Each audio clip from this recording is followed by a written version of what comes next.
Hello, and welcome to episode 35 of Ye Old Rogue Hunters podcast. I am your perpetual host this week, the Snickle. I'm joined by the Waver. Yo, the first ever episode 35. Yup, as you all know. And I'm also joined by Brian. Yay, I'm back. Brian is back with us. We missed you, Brian. We did miss you, Brian. Glad to have you I miss back. being here. Thank you, everyone who asked if I'm okay and doing all right and everything that's going on. So, thank you, everyone. Yeah, it was weird. It's always weird to do an episode without one of us. I feel like it's strange. But yeah, we have some good topics this week. We're going to be talking about Activision again, PlayStation exclusives, and some other things. And obviously, we will be discussing the games we've been playing and everything like that. Down in the description below, you can find links to all types of stuff, all of our social medias, Twitters, YouTubes, Twitches, and all of that stuff. So if you want to go follow us there, it's all linked below. Also, articles for things that we talked about will be linked down in the description below as well. So if you would like to, you can click on them and follow along and join the book club. Anyway, with all of that being said, let's talk about our infamous first topic. Games we've been playing. I'm gonna hand the mic to Brian on this one because he missed last week, so we're gonna hear 2 weeks of coverage from him. All right. 2 whole weeks. Let's see. What was I playing? Okay. So, first off, I started playing Samurai Jack Battle Through Time. Nice. Loving the game. Bringing me back to nostalgia from the Cartoon Network show. That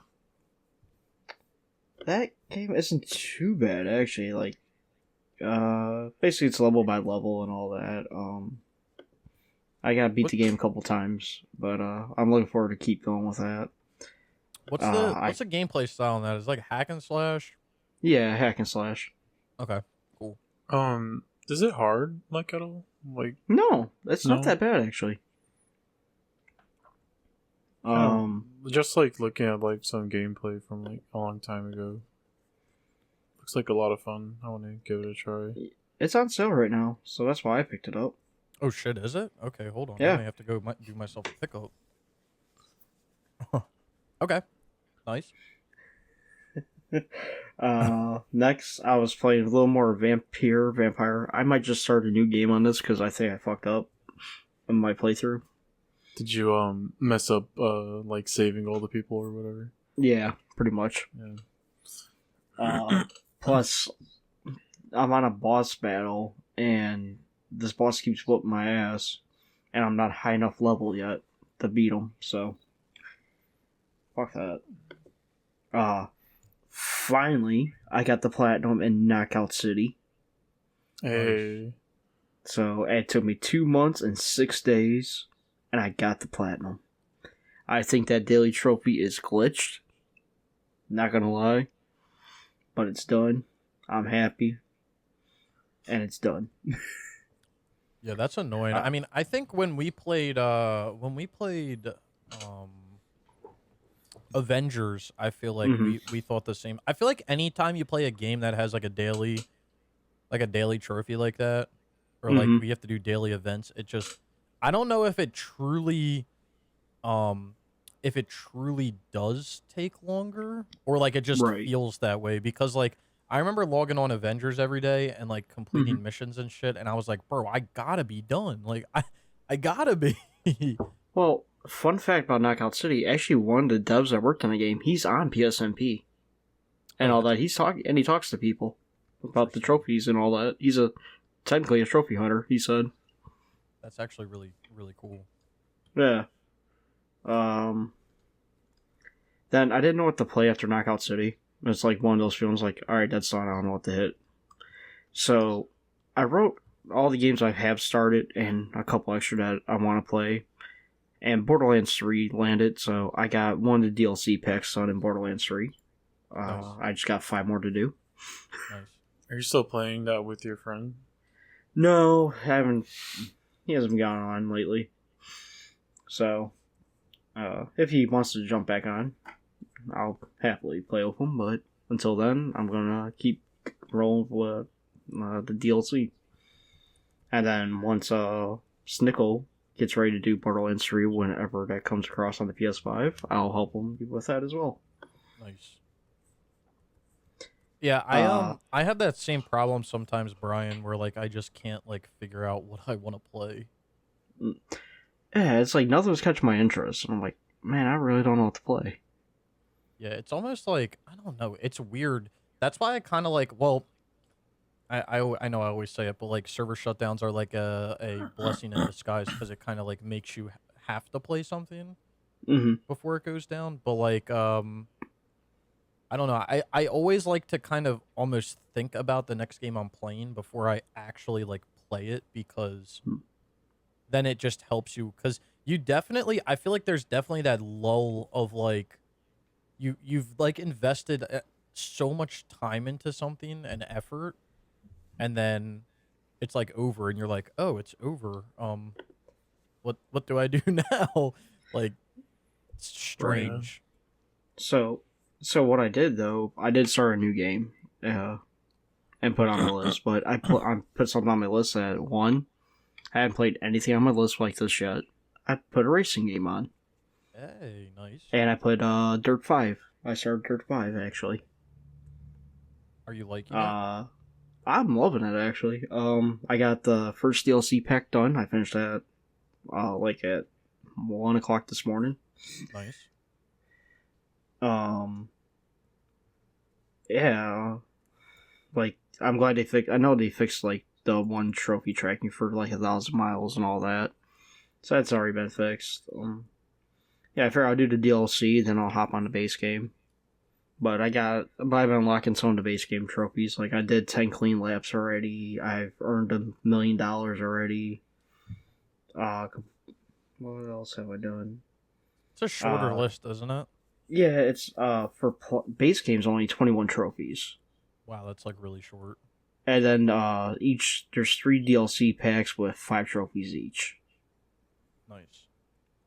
And you have access to the DLC like immediately?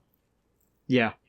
That's good. Yeah, I like when racing games do that shit. Because it's annoying when like you download a DLC and it's like, oh yeah, you gotta be level whatever to start this, or you have to progress this far in the story to start it, and it's like, no, just let me do it from the beginning. Stop. Right. Well, this is my first Dirt game, so I'm really liking it. Mm-hmm. I did not know they had like Gymkhana events, and I'm actually a huge fan of Gymkhana. I love his videos, so Yeah. Yeah, they put them in they started doing those in Dirt 3. So like if you like Gymkhana and you like that type of stuff, I mean, I think Dirt 3's a little weird because like the DLC is delisted. I do have it, but it's delisted. And the online can be like kind of a lot, but it's like one of the only games that has like a Gymkhana. Like, I mean, Dirt is really the only one that really like embraces it. Like Dirt 3 has it, Dirt Showdown has it, and I guess Dirt 5 has it. I know like Dirt Rally doesn't have it. Dirt 4 kind of has it, but like not really. They don't have like actual Gymkhana events. yeah, like one trophy in the game is score 30,000 or higher in a career Gymkhana event. That's nice. So that's kind of cool. Yeah, but the DLC makes you get all the stamps in every race. So, but it's not that bad. That's nice as well. I actually feel like I could play a racing game when I play this. So, yeah, I've always been a big advocate of the Dirt games, and it seems like Dirt 5 is more. It's not as rally-y, if I'm not mistaken. Right. As like others, it's more of like a. It almost feels like or I've not played it, but it almost gives off like almost like an Onrush vibe of like just being like a good off-road arcade racer. Yeah, like it's kind of cool because you got all your different types of vehicles, and there's like a rock climbing event and all that. That's pretty cool. I'm playing on the PS5, so it has the haptic feedback, and it's kind of cool. Like if you're driving through water and you hit your R2's gas, you feel like the R2 like pushing against you because you got to keep going through that water and all that, and it actually slows you down if you don't press it hard enough. That's actually pretty cool. Yeah. So I'm really enjoying Dirt 5. I'll probably work on it more this weekend. Nice. And then one last game, and it's a game all three of us started this week in boosting. Max Payne 3. Yeah. Oh yeah, that was this week. Very shortly, but Yeah, we got quite a bit done though. yeah, we started. I guess we can talk about it now since we're all talk about it. We started on Tuesday. Monday. Monday. Yeah, Monday. Yes, it's technically Tuesday morning, but yeah, Monday. And I didn't when I went in. I didn't know too much about what needed to be done. We were playing with a guy that had done it on Steam before, so he had like a little bit of experience doing it. And then Katz was playing with us just because we needed 5 people for a trophy that ended up not working because God forbid anything works the way it's supposed to. Thanks, Rockstar. Yeah. So we kind of spent Monday. We definitely made some good progress. I think we got like I got 10 about 9 trophies. Yeah, 9 trophies. And we didn't really play that much. We leveled up to like level 4 to unlock the M4, and then we made a custom class and got a few of the like random custom class trophies. But we were mainly just figuring out like what to do. It is what we were doing on Monday. So we're supposed to play What's up? I was gonna say there was that one trophy that like just doesn't make sense why it didn't work. The express checkout one. Yeah, the grenade one. Yeah. So there's a trophy where you only need 5 people for one trophy in the game, and it's this trophy called Express Checkout. I want to make a multiplayer guide for this game, but like I want to get it done, at least a majority of it done. Maybe not the level grinding, but a majority of it. But yeah, it's the only trophy that requires 5 people because you have to. The trophy description says you need to kill 4 players within 3 seconds in the Imperial Palace. And we did it, but it didn't work. So I don't know why, because like we were playing just a death match and we got 4 people together and then we threw a grenade and killed all 4. But then people were saying like the grenade didn't work and you had to use the LAW, and people were saying the LAW didn't work. You had to use the RPG. So like we're attempting to get the RPG, but now that I'm thinking about it, it says that you have to be killed in the Imperial Palace. I'm wondering if there's like a specific place on that map that you have to get 4 players killed. Kind of like the bar one, where you actually had to be inside the bar. Yeah, that's what I'm thinking, because it says kill someone with a melee strike in the bar area. It says bar area of the Hoboken bar, so... I read one where they got it in like the pool of the map. Yeah, I read that as well. The guy said that they got it in the pool, but I think he said they used an RPG for it, so... I don't know. I think you unlock the RPG at level 20. Cats is at 17 or 18, so... Yeah, so, I mean, we'll get it over time. What I want to do, we're supposed to play tomorrow night, so Thursday night. I'm hoping to put a solid, like, 3 or 4 hours in and get done, like, maybe all of the DLC for the most part. Because a lot of the DLC is, like, really... It's honestly pretty simple. The problem is there's almost so much to do that it's hard to, like, pick out, like, one singular thing and kind of focus on, or, like, a few. Well, I thought that's what we were going to do. I thought we were going to start with one DLC pack and just work our way through it and then go to the next one. Well, that's what I thought, too. But then when we started doing stuff, we were doing, like, random trophies here and there. But, I mean, for the most part, we got done the 4th DLC other than the trophy breaking and entering. And then the few at the bottom. But... Are the challenge mode ones actually boostable, though? I think the challenge mode is like a single player mode, but it's online somehow. That's weird. I think it's like exactly what it sounds like. Like it's like a challenge like area. All right. But I mean, my goal is going to be to like finish everything. What I want to do is, um, I want to get that breaking and entering trophy, and then I want to get, and then I basically want to just start at like DLC pack 1 and work our way down. Honestly, All right, like that's that works for me. kind of the goal that I want to go with. Other than like maybe obviously working on like killing 100 players as like an SPP or something like that. But like other than that, I would like to work like just straight down the list. Mm-hmm. But yeah, I know we were trying to do like completing one of each game mode, including all the gang wars, but like I feel like that's something we can just finish at the end because I'm pretty sure you'll be able to check your statistics and like see like how many times you've played like a mode, Right. and then you can go from there. But I'm not super worried about it. But yeah, we did start it. We made some progress, but it was mainly just kind of like ironing out what to do because Well, none of us had played the hackers didn't DLC help, though, before. either. The what? The randoms and the hackers didn't help. Oh yeah, Yeah. we ran across like 2 or 3 like random guys, and one of them was definite. One of them was like try harding like super hard, and then another guy was like, I swear to God, he was hacking. He had to have been because he was like hovering over the water, and every time you spawned in, you would spawn in like in the water. I don't know if the map was messed up or he was messed. I don't know, but I'm gonna blame it on him. Yeah, because it never happened again. He was in an unreachable part of the map, so Yeah, so it has to be. yeah. It has The to be one him, random that so- was just running around circle was okay because he was just an easy kill. So Yeah, I think honestly, I think that guy was just trying to get XP while he sleeps. yeah, that's fine. I can't be mad at that one. But yeah, I mean honestly, it sounds sick, and I feel like I say it all the time, but like I kind of like doing like these big multiplayer games every once in a while because like they're just so satisfying to get done. So So when's the servers go down for this one? it's September 16th. So we have basically We got a month. Yeah, we have a month and a half. Not like really like it's like a month and a week and some change, but honestly, all the trophies other than the level 50 we can probably do in like 2 more nights.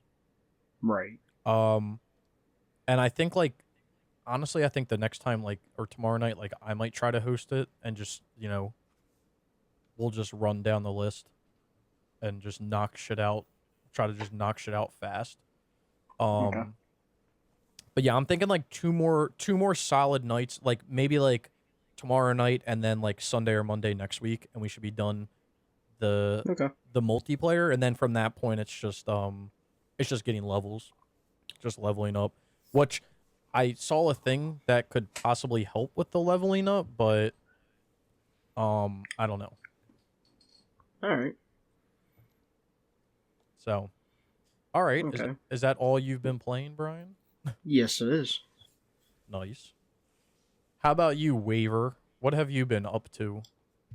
Other than like the Max Payne 3 stuff, I've only been putting time into Judgment. So I finished the story today, and game's a certified slapper.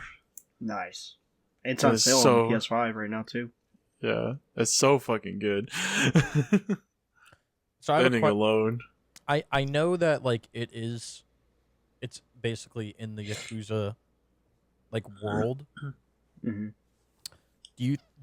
Would you rank it better than Yakuza or on par with Yakuza?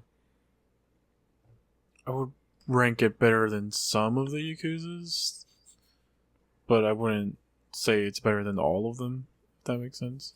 So there So, are like, some Yakuzas that you think are better than it, but yeah, like Zero, I think is like the pinnacle of the franchise. At least from the games that I've played. I think the game's better than 6, Yakuza 6. mm-hmm. So, I can't necessarily say that it is 100% better than all of them, but it's a nice, like, worthy successor to, like, the old Yakuza style, since now the new Yakuza style is going to be just JRPG mechanics. Yeah, like turn based. Yeah, there's a lot of like it harkens back a lot to like a whole bunch of Yakuza like tropes. like the con man mission, side mission, the there's just a bunch, and it's the combat. At first, I couldn't get into it, but then like the more I played it, I was like, all right, this combat's pretty cool. That's nice. The game's really fun. I'd recommend it to anyone, and the ending alone is probably worth it. Yeah, that's been a franchise, like Yakuza in general has been like that franchise. There's a few franchises that I've always wanted to like dive into hard, and like Yakuza's one. I've always wanted to do it with like Just Cause, and then even there's only two of them, but like I also wanted to do it with like Neo as well. But Yakuza just seems like so interesting. At least like the original gameplay. I'm not a fan of like the turn-based stuff that they've like shifted to, but I've only played a little bit of it, and it looks. I mean, from the little bit that I played, it's fun. But I don't want to give like my full. I don't like giving my thoughts on like something without finishing at least the story first. yeah, makes sense. Because then, like you grade it on like the beginning hour or whatever, and like the beginning hour is probably just exposition dump, So Yeah, yeah, that's fair. so. But like the little bit that I played it, it was fun. It's kind of cool.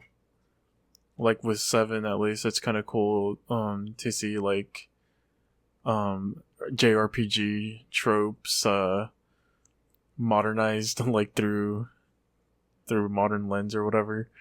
It's like there's always the RPG trope of like you go into like some new town and these people don't trust you and stuff, and then you have to like prove your stuff, and then they're like mages or whatever.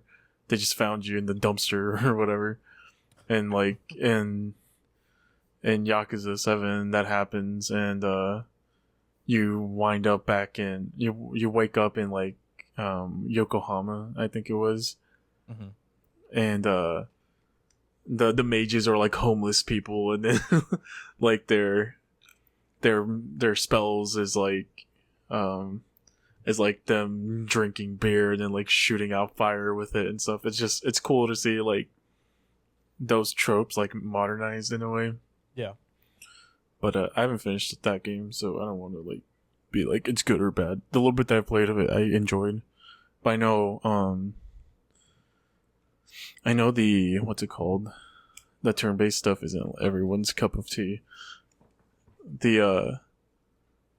I think Lost Judgment comes out next month, which is why I jumped into it, because I bought this game back in 2019, and then I couldn't get into the combat, so then I just stopped playing it, and then I saw the trailer for Lost Judgment, and I was like, this looks like so much fun, and I went back to play this game, and I was like, why didn't I finish this back then? It's so good. I feel it. Yeah. I feel it. That's Yeah, all. I know a lot of people when like Yakuza 7 came out, a lot of people were like, "Oh, this turn-based thing is blah blah blah blah blah, like this is going to ruin it." But I don't know. I feel like people were just saying that because it was just such a big it wasn't because the game was bad, it was just cuz like it was such a big change that people were like complaining about it. Yeah. Which like is normal.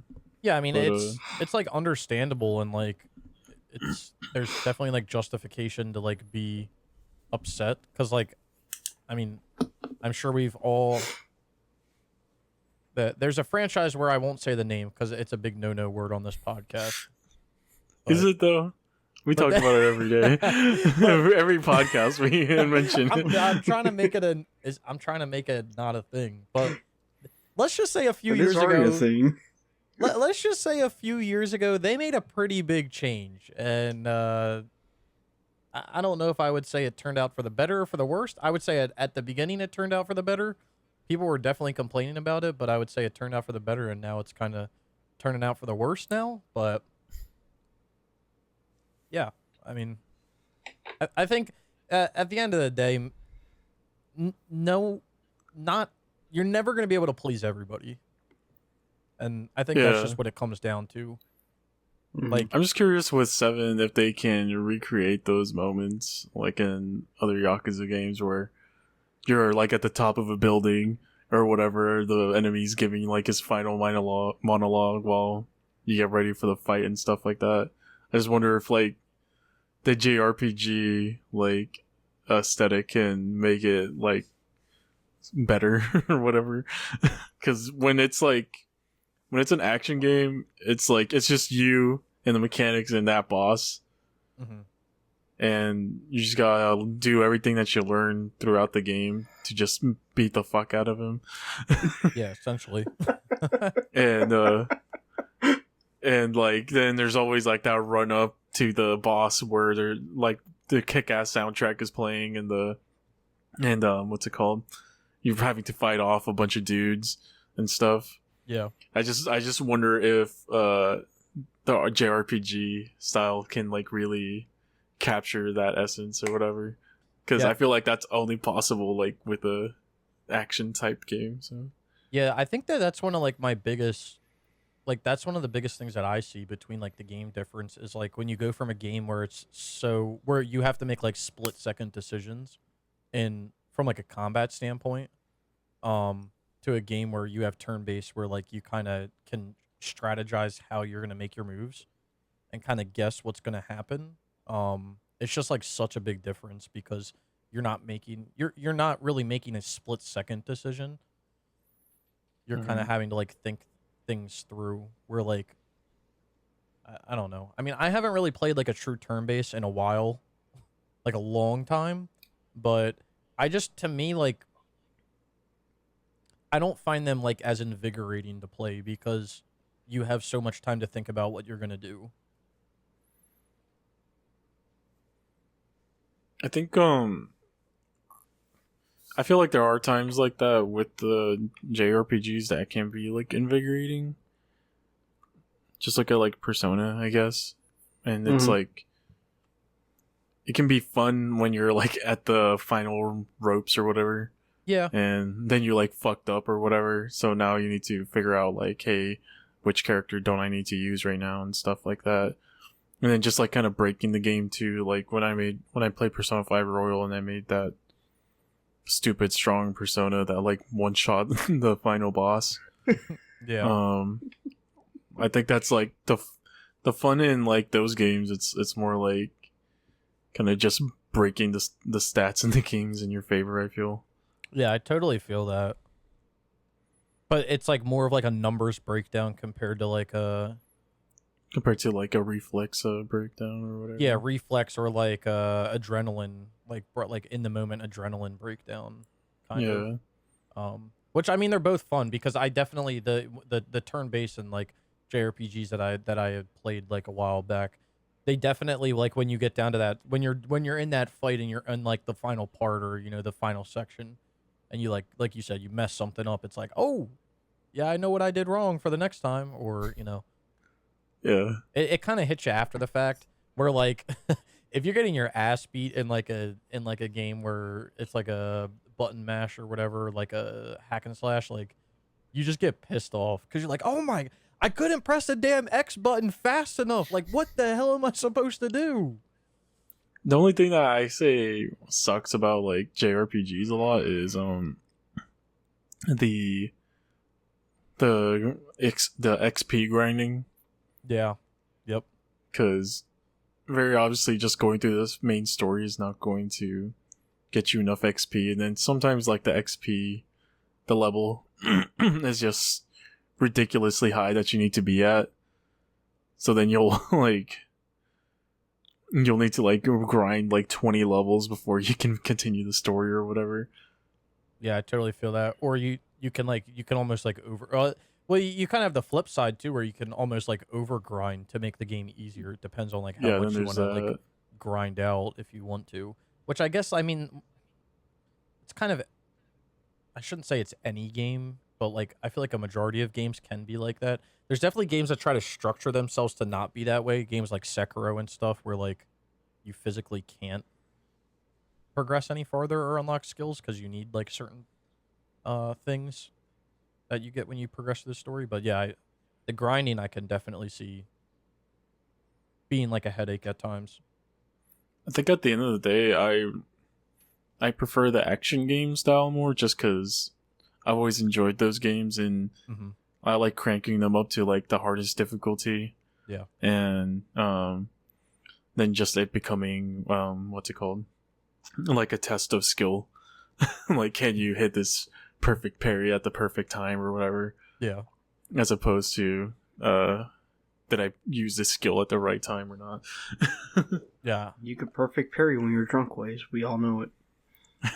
Yeah, when we play Ghost of Tsushima on the PS5, we need the I think when I play that game again on the PS5, like the main story, I'm probably gonna play it like on Elite, on like the hardest difficulty. we need tequila waves back out when we play the raids. Did you guys see they're selling like a standalone version of the Yeah. multiplayer now? Mm-hmm. I didn't see that, but I wanted to hit on one of the topics, just add on for a few seconds about the new like Legends Rivals stuff that they released today. Yeah, that's like a PvP thing, but you're not fighting people like directly. Yeah. It's kind You of fight weird. like waves of people, of like enemies. Yeah, Then like it's very depending on how many you strange. take out. Yeah, I think I mean it's more of like a PvP thing, but like you said, you're not like physically fighting another person. It's not like For Honor where you're like fighting another person. It's almost like you're fighting and then you're fighting AI, but then it's working towards fighting people. So like it's kind of weird, but it looks I'm interesting. curious to see like how far they're gonna take the Legends game mode, because there has to be a reason why they're making it standalone, right? Like if they're gonna flesh it out even more past the PS5 release. Yeah, I was before they put it out last year, I was really hoping that they would do, their own release for it, and that it honestly, like, I was expecting it to cost like $20 or 20 or $30. When they initially like were mentioning it, they didn't really have anything out, but they were like mentioning it, and I thought it was going to like have its own trophy list, and it was going to be like it is fully flushed out, but like I thought it was going to be like fully flushed out, like a whole like game. It seems almost like that's what they're trying to do. Yeah. I don't know. I mean, I definitely think it's cool. Like, I think I think the Legends mode deserves its own, like, honestly, its own game, because I remember playing it when it was free, and I was like, "How is this a free update?"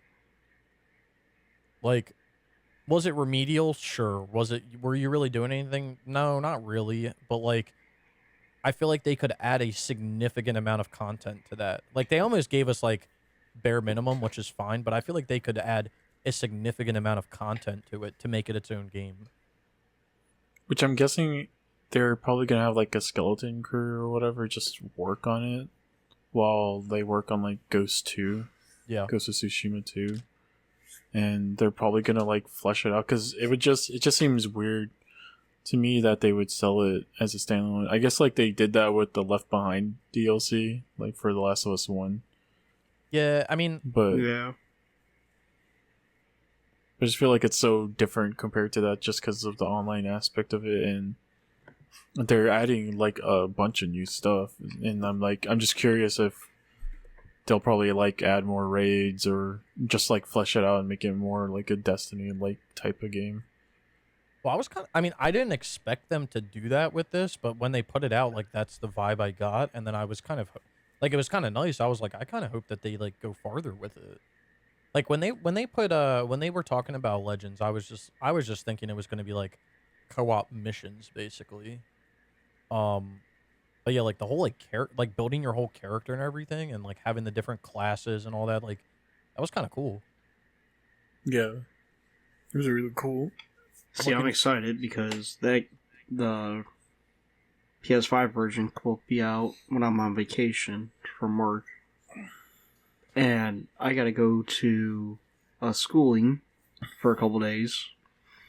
while after my vacation, and I'll be spending most of my time in a hotel room with nothing to do. So I'm bringing my PS5 with me, and I'm playing Ghost of Tsushima. Hell yeah. That comes out on my birthday. Yeah, I know. PS5 version. It's in my phone. 20th, right? Yeah. Mm-hmm. Yeah, it's 2 days after mine. We're gonna have a birthday stream. With Hell the yeah. boys. Hell yeah. Birthday podcast. And mine's the following week. Yeah, that's kind of crazy how close they are together. You know what I'm intrigued though with the Ghost on the PS5? I'm kind of intrigued with the if the Legends mode stuff is going to transfer. I feel like it would, because I feel like it's on a server. Yeah. Yeah, because the same way. And you know damn well they're gonna put like a cross save thing into it. Because when I went from the PS4 to the PS5, when I put Ghost of Tsushima on there before, because I was playing, we did the Legends before the PS5 came out, or the raid. Yeah. Like the day before we got done. Yeah. I put Ghost of Tsushima on my PS5, and all my online stuff just carried over. I didn't even make a save or anything. So. Yeah, same. I'm hoping that I don't care if if the Legend stuff carries over. I think it kind of has to because it's on a server. But I hope that you can't like cross save the single player. Oh, you know damn well they're going to. Well, because they're releasing it's like called the director's cut, and they're saying it's going to be for they're boasting it as like PS4 and PS5 release. So I'm wondering if it's going to be like a whole new, like if there's going to be even a new PS4 list for it. Wasn't it just like the PS4? Isn't the PS4 version just going to be the normal version, but with the Iki Island stuff? I don't know. That's what I'm just the way that I see it being advertised and marketed. It's almost like this director's cut is going to be released on both consoles, and like there's the game I'm thinking of right now that did it is like Deus Ex. There's like a Deus Ex. I'm looking it up. Hold on. That came out on the PS3. It's Human Revolution. So there was a Deus Ex Human Revolution that came out on the PS3, and then there was a Deus Ex Human Revolution director's cut that also came out on the PS3. It's like two separate lists. So I don't know if it's going to be that kind of situation where like they're going to have like the base game and then they're going to have like another list that's like called the director's cut, and that's going to be a separate list that has the PS that's going to be on the PS4 and the PS5. Because the thing with the Deus Ex lists is that the non-director's cut, just the regular Human Revolution, it has DLC, but then the director's cut has the DLC in the base game, so it's like one list. I think Sony's gonna let you cross save it over even like on the PS4 version, just because of the way they are now. Like just look at like PS4 Spider-Man. Yeah, it's Spider-Man PS4. Oh man, it's so dumb. I feel like what they should do if they like re-release these games on like the newer console, I feel like they should make them harder on the newer console. Well, I was just thinking that because when I looked at the Deus Ex Human Revolution director's cut, I don't know if they put it all because I didn't really analyze it, but there was no DLC. Like I would love to see the Legends mode like in the base game for the trophies. And like if that means that you have to take out some trophies in the base game, like basic things in the base game trophy wise, like discovering like the first of like each collectible. I don't even know if there's trophies for that, but like even if you have to take those trophies out, like take out finding the first of everything, and then just leave like all the trophies in for finding everything, and then put the Legends mode into the base game. Because there's trophies, if you look at it, it's like there's trophies at the bottom that are like liberate 12 occupied areas Izuhara, and then liberate all occupied areas in Izuhara. Why don't you just have like liberate all for all of them? Yeah. Like get rid of like the having, like have all of them. Get rid of like all the beginning collectible. Like I'm not a fan of when games do that shit. It's almost like a filler trophy. It's like you have to collect, especially in like open world games, right? You have to collect 50 of this collectible, and they give you a trophy when you collect like the first one. And it's like, but like why? Like can you just give me it when I collect all 50? Like thanks for the free trophy, but like it's almost like stupid. I wish they would do more like weird I don't even know if it's weird, but like that one trophy where it's like kick someone off with like the moon stances kick. Yeah. Oh, Like yeah, I wish they or- would do more like trophies like that. Mhm. Yeah, random trophies. I also wish that they would make you beat the game on the hardest difficulty. Yeah, that's Like I wish that was like a base game, cuz isn't there just like there's just a trophy for beating the game, right? That's it. Mhm. yeah. Yeah. I That's didn't beat the because game on New Game Plus for one of the DLCs. Yeah. that's because Sony now believes that like getting the platinum trophy is part of the experience. So I think that excuse is such like bullshit. Like I was talking about it on stream the other day, and it was just like it's just such bullshit because like I get like I'm all behind a game having like easy trophies to like ease people into trophy hunting, right? You want to give people Mhm. trophies for pausing the game, sure, go ahead, do it. I don't care. Like if you want to give trophies or easy things, go ahead. But like when it comes to the platinum, like getting the platinum should not be part of the quote unquote experience. Like earning trophies can be part of the experience, but like what you should have to do, because like how we all got into it, you just started earning notifications one day and you earned them and you earned them and you earned them. And then at one point you were like, what are these? And you looked into it and you're like, oh, these are trophies. And then you look through the list and you're like, oh, wait, I can get the platinum in Assassin's Creed 2 if I collect all 100 feathers. And what did our dumbasses do? We went and we collected those 100 feathers. Like, yeah. I feel like they should ease in with easier trophies, but then there should also be difficult trophies in the game to like, so that people have to challenge themselves to get the platinum. I feel But- like if there's a game with like a difficulty selection, they should have you at least finish it on the hardest difficulty. I agree.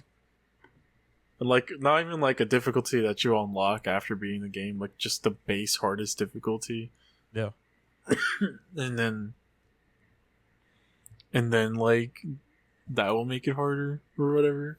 It's so weird to me that like now the trophy is part of the experience when the trophy has always been more like, hey, you like this game, here's some more crap you can do in it. And if you think about it, right? Like if you actually think about it, not putting a difficulty-based trophy in the game is actually an insult to the developer, because why did they develop that additional difficulty if you're not going to reward people for doing it? So it's almost like a backhanded. It's almost like it's a backhand to them, because it's like, oh yeah, well you can go like, thanks for developing what's the hardest difficulty on Ghost of Tsushima? Elite. Thanks for developing Elite and making this game so hard, but you can beat it on Explorer and still get the platinum. Like, there's no reason for anybody to play it on the hardest difficulty. There's no trophies for it. Like, at least with games that provide like a trophy for like a difficulty, like it gives you a reason to play the hardest difficulty. Like, if I don't have to play a game on the hardest difficulty for a trophy, I'll play it on like normal or something. Like, I won't play it on like the easiest, but I'll just play it on like normal. But like if a game makes you have to play the hardest difficulty for a trophy, then like that's just part of the experience. I don't think that like getting the platinum should be part of the experience of playing the game. Like, you should want people to play your difficulties or your other difficulties that you've developed. I think it's also like ruining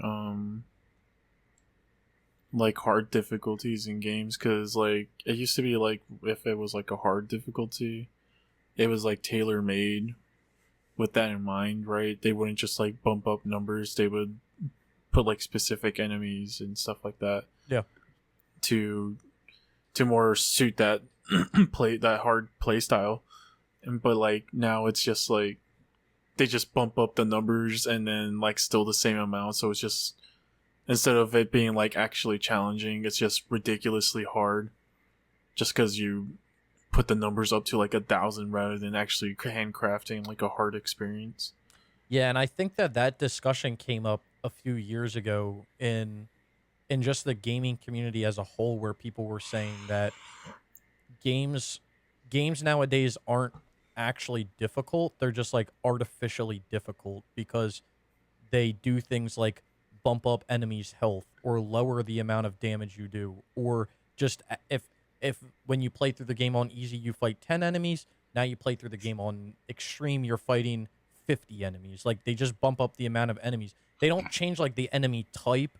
They don't add a new enemy. They don't do it. It's just like they just bump up the numbers or bump down the numbers, and they artificially make the game more difficult in that way. Yeah. It's not like an actual difficulty change.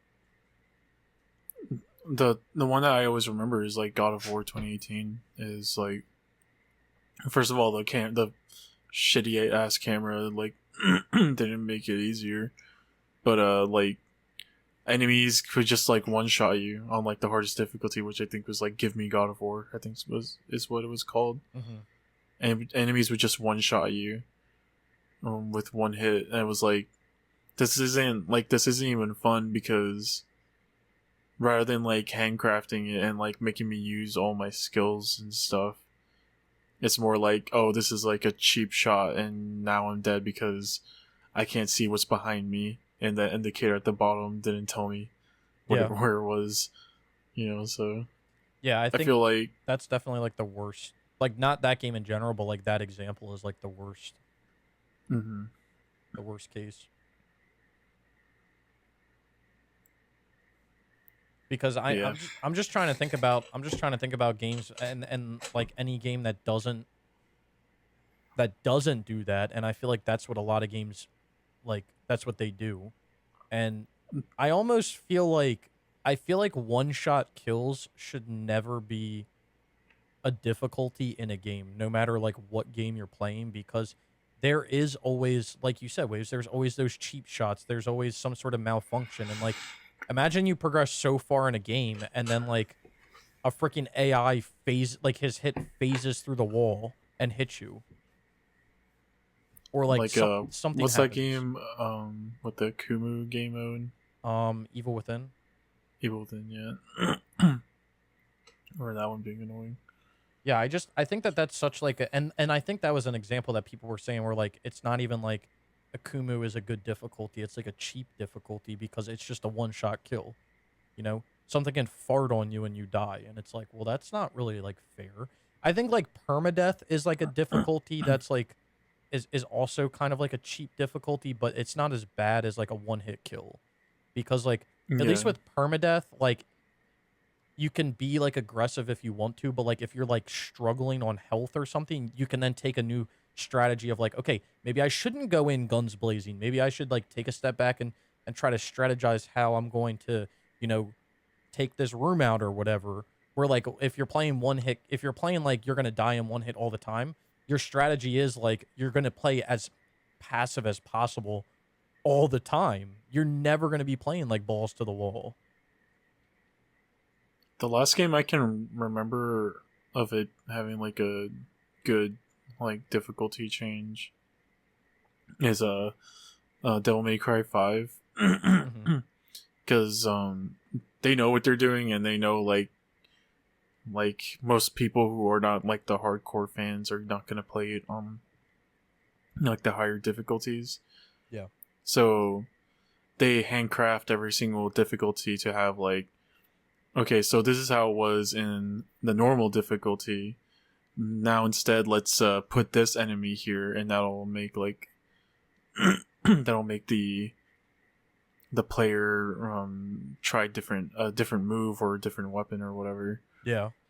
And stuff like that, and then you go one up the Dante Must Die difficulty, where they make you what's it called?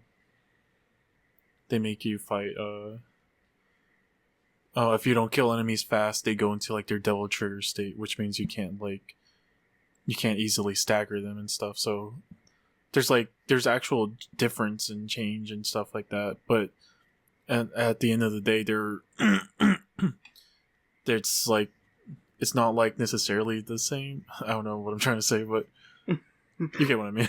No, it's like different because like the new RE games do that, where if you play on Madhouse, um, like not only do you do less damage and do the enemies do more damage to you, so basically you do less damage and you have less health, but also like you could play the game 50 times on normal and know every single enemy's spawn location. But when you play through on hardcore, like they all like not all of them, but like there is like spawn changes and like you think you're in the clear one time and you're really not. So it almost makes it like a new game, which I think like Yeah. adds another layer of like difficulty to it because it takes away what you thought you knew. I also like want to say I don't like this like new narrative or whatever where if you want like a game to make you play like on hard, like for trophy wise at least, then you're like being an elitist or whatever. Like I don't know if y'all have been seeing that where it's like No, I haven't seen that. Insomniac like said recently that they had to leave their quote unquote hardcore gamers behind to try to make a fun game. I was like, first of all, like your guys' games are never hard. No. I can't think of a time where I was like, oh my god, this is impossible when playing a Ratchet and Clank game. Right. But like but like there's they said that and then there's like people coming around like, oh, I don't want to play the game on hard because I have things to do and I can't sit there and like learn a game's mechanic. It's like, alright, well that's what easy's for.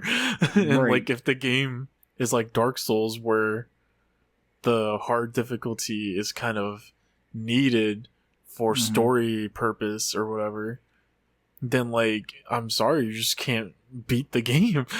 You know? Yeah. Just You because could. like there's a barrier of entry doesn't mean like we have to start changing the game just for you. Well, I don't necessarily think like earning difficulty based trophies makes you an elitist anyway. Or even there's definitely people that will like try to flex on you for it, but like it doesn't matter. Yeah, Like it really I mean, doesn't like, matter. I don't like I play like in action games. I usually play it on hard just because it's more fun, and I feel like the game requires you to try more instead of rather just like button mashing. But like it's just a thing I've been seeing like more recently where it's like people are trying to shame like people who want like an actual hard difficulty now. Rather than like being like, oh well, it's like the easy difficulty is always gonna be there. I'm not gonna shame people for like not for playing the game on easy. Like there's some games that I play on easy, like fucking car games. But like now you have to start shaming like people who play the games on hard for some reason. No, I don't think so. I think that would be a ridiculous stance to take. I don't know why anybody would take that or even like. There's definitely people that are obviously getting butthurt about something, which is why it's like a topic. But no, when it comes down to it, like anybody can beat a hard mode. Like you really can. Like it's like for instance, because a game I've been playing recently is Need for Speed the Run. Like I did the I can I speak? Holy shit! Did I just have a stroke? I did all the challenge series, okay, and before I hopped into them, Waves was telling me like, oh, just keep an eye on the challenge series, like they may be kind of difficult and all this, and I was like, all right, cool, like I'll like allocate myself like a few days to beat them in my brain. Because I always do that when I play games. I like allocate time to play it in my brain so that I kind of stay like on a schedule to beat stuff. Yeah. So I was like, okay, I'll allocate like whatever 3 days or something to it.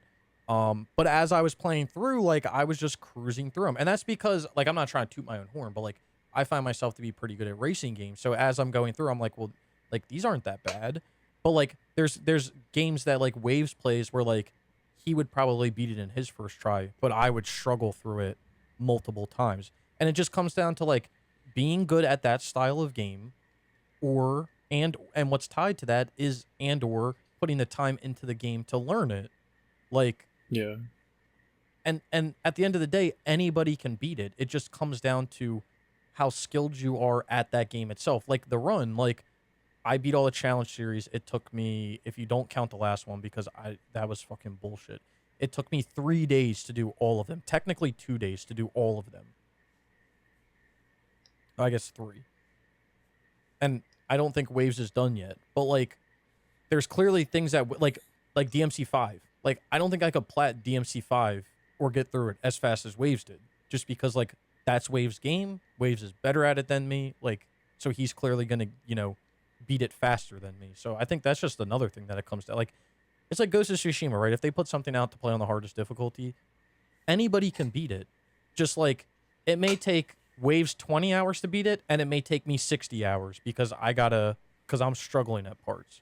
But like at the end of the day, you can beat it. You just have to put your mind to it. That's another thing that's just like been pissing me off like recently, not just with games, but just like in general, is like people just don't put their mind to anything anymore. And like clearly it shows with games because of the whole difficulty based stuff. But like instead of like trying to persevere and like just push through it anyway, like all people do now is bitch about anything. And it's like Need for Speed the Run again. Like people are bitching because the one trophy's unobtainable. And it's like, guess what? It's unobtainable. You can't do anything about it. Like you crying about it isn't gonna do anything. So like just stop. Like you're wasting energy. Just stop.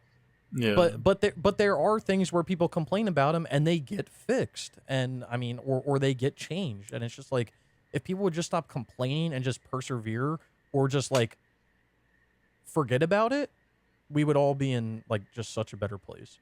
People need to learn how to ignore, but Jesus. I think that's also like a thing. Like that's just games in general. Like when you first play a game, like you're not gonna know all the mechanics. You're not gonna know how the game plays, right? It's just more it's like to get better at the game, you just have to play the game more and like learn it.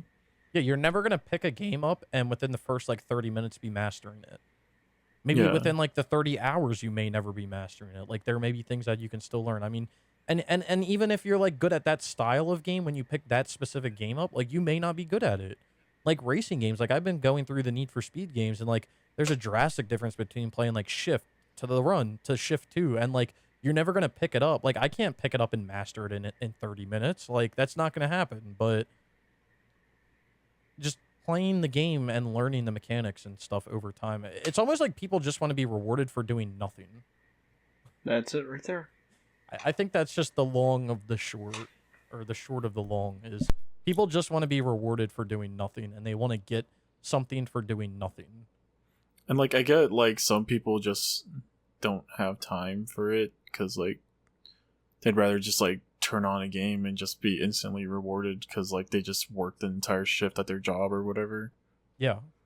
But if you're, like, I feel like if you take that aspect away, like, not even talking about just hard difficulties or anything, just making you learn the game. If you take that aspect away from a game, what's changing it from being a movie at that point? Where it's like, oh, it's so easy where you can just press one button and then just finish the game. Well, that's the thing. And like, I feel like any sort of hobby that you do that's interactive should not be like an instant satisfaction like that. Like anything you do that you like, you won't just, you're not going to go pick up a baseball and then go play in your local softball league and be able to strike every person out that hits. Like you're not going to be able to do that right away. Like that takes time and effort and like training and like whatever. You're not going to be able to just go outside one day and run a mile in 5.5 minutes. Like that takes time and effort, and like any sort of hobby that you physically have to do something is not just an instant satisfaction. And I feel like that's what they're trying to give with video games, like you said. And it's almost comical because it's turning into like a movie. Like if you want an instant satisfaction, go watch a TV show, go watch a movie, go watch something or go do something that doesn't require you to interact with it, like physically interact with it. Yeah. Because everybody's interaction is different because everybody's skill level is different. And that's what it comes down to. And you can't just I mean, they can, I guess, because they're doing it, but you shouldn't just give stuff away to just give stuff away. But whatever. I mean, trophies are just notifications at the end of the day. We're going to play games, but it is annoying to hear all the people complain about like difficulty-based stuff. Because I promise you this, and you can keep this on the record and share with whoever you want to. If you spend as much time playing the game and learning it as you did bitching about it, you would be able to beat it. Yeah. Let me just put that out there. All the time you spend wasting writing up forum posts, arguing with people, if you put that effort and you put that mindset that you had bitching, you would be able to actually beat the game. And I'll leave it at that. Mic drop.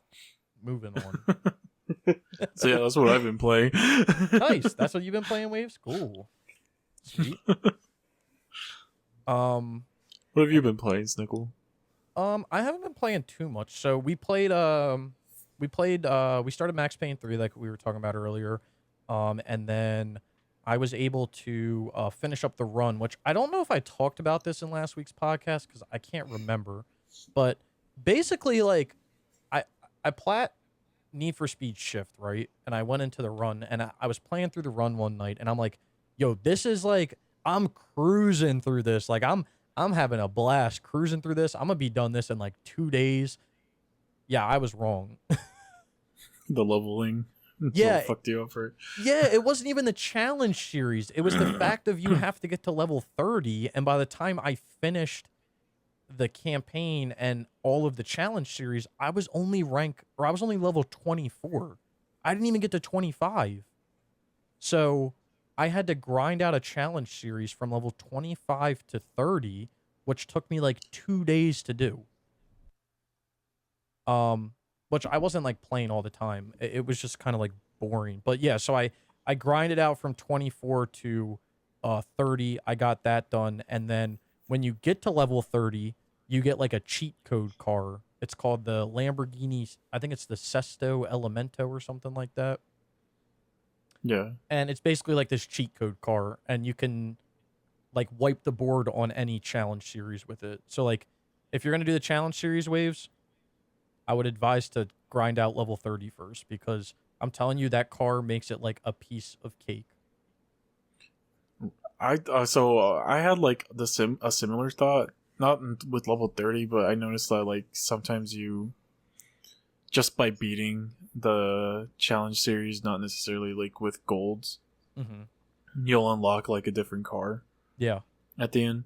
So I was like, maybe like what I'm intended to do is to at least beat it, and then this car is like the one that's supposed to help me finish it. Finish the next one, yeah. Yeah. Yeah, I mean, I think it can work that way, but like they also do reward you.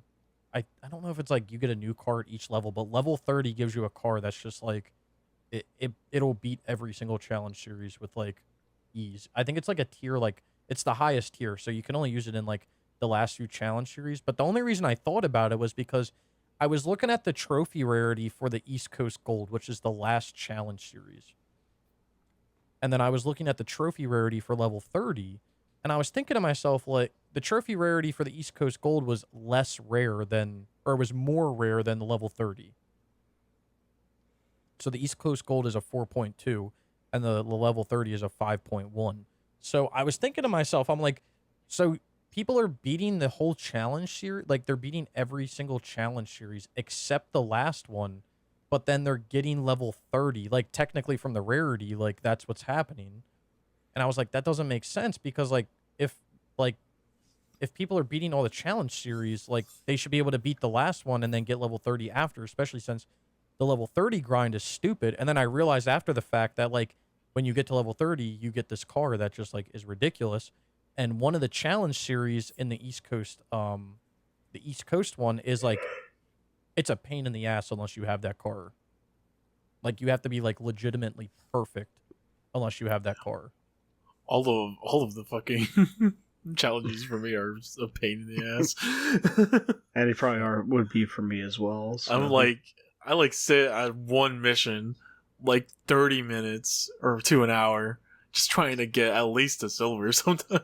Yeah, I'm gonna have to hop on a call one night with Waves and give him and coach him through them so he can get them done. But yeah, I was able to finish the run. I grinded out the last I grinded out the level 30, which again was a pain. It took about an hour a level, so I had to maybe even more. So it took me an additional 5 hours to get from the level 25 to 30, which was just kind of stupid.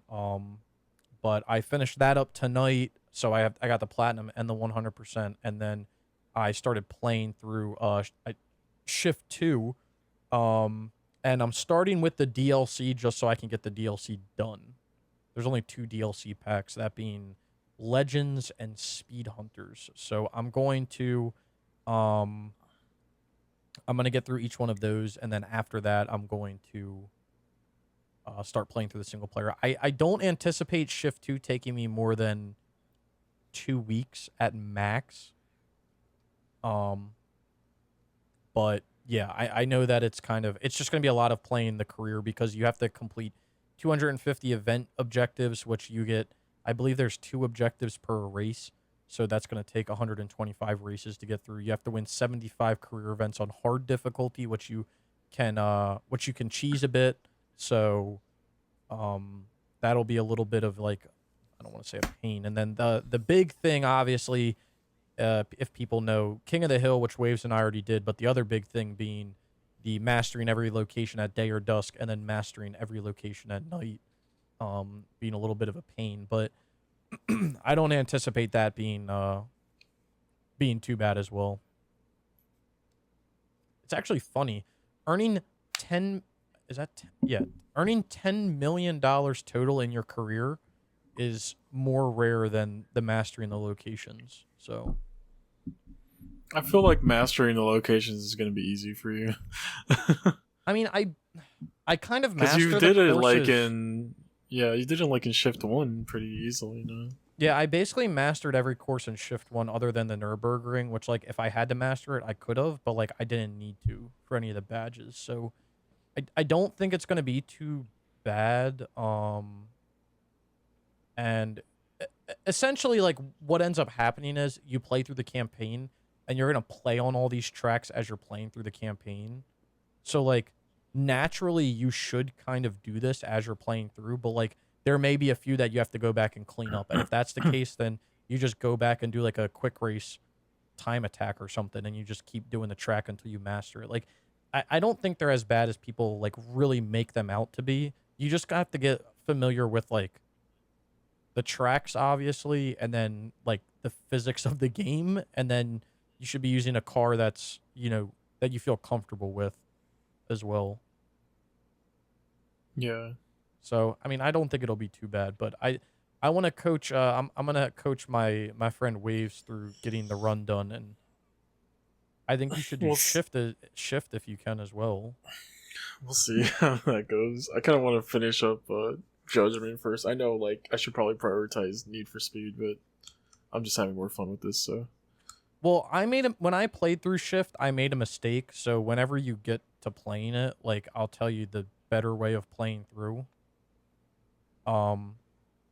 Because basically with Shift 1, you don't have to do every race in the career. You only have to do the ones that are tied to series and then rivals. Because those are the only ones that there are badges for. So you only really have to worry about I don't want to say half the career, but you only have to worry about a part of the career. So it's really? Yeah, it's really not that bad. When I was playing through, I was playing every single career event, and I was trying to 3-star or 6-star every career event. And then as I played through, I realized I don't actually have to do this. I'm just wasting my time. So it goes down in the 31st, right? yeah, it goes down on the 31st. I mean, at a minimum, I want to try to get you the last few trophies in Shift 2 to get them done. But the online. Yeah, I would say at a minimum before the servers go down, I mean, I would say try to get the levels. I don't think the levels are going to be affected. And a way that we can test it one day, if you want to, Waves, is just literally sign out of PSN and then start the game up and see what happens. Because there was a lot of days that I signed into Shift 2 or Shift 1 and I didn't connect to the servers, but I was still earning XP.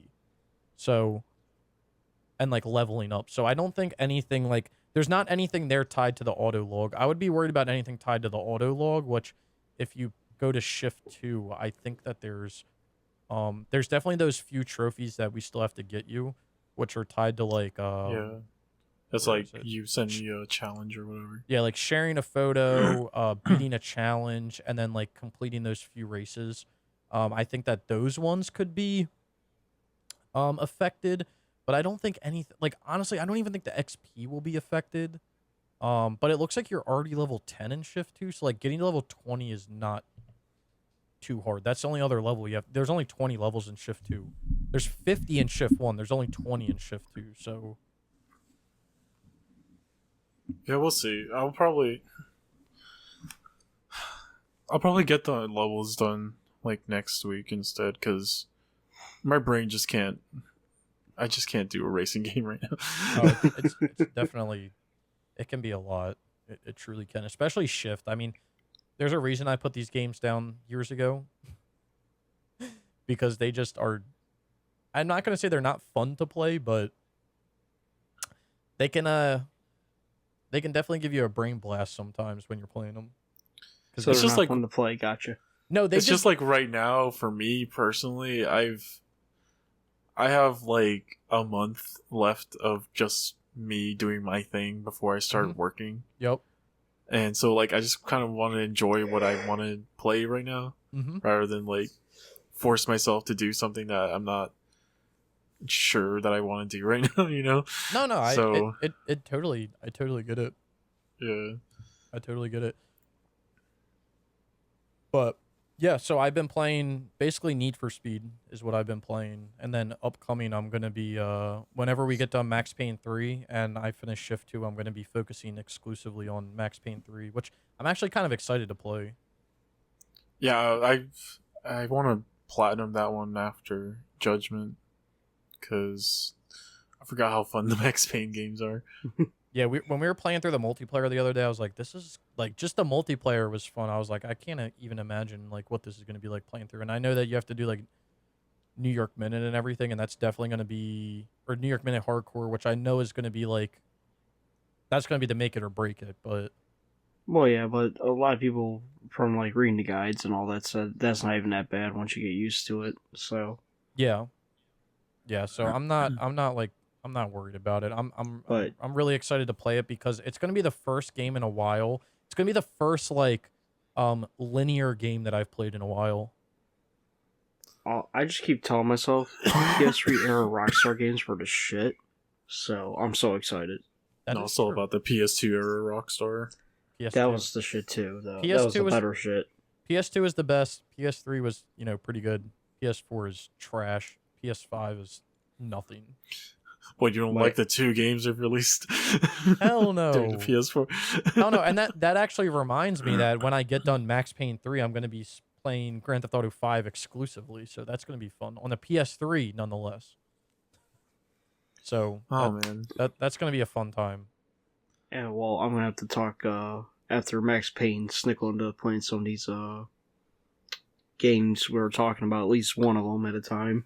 Yeah, what happened to Anthem, you guys? It's gonna look, it's gonna happen, but I'm trying to focus on getting the games that are shut down, and as of the time being, like I have three of the four Need for Speed games done, so I only need to do Shift 2.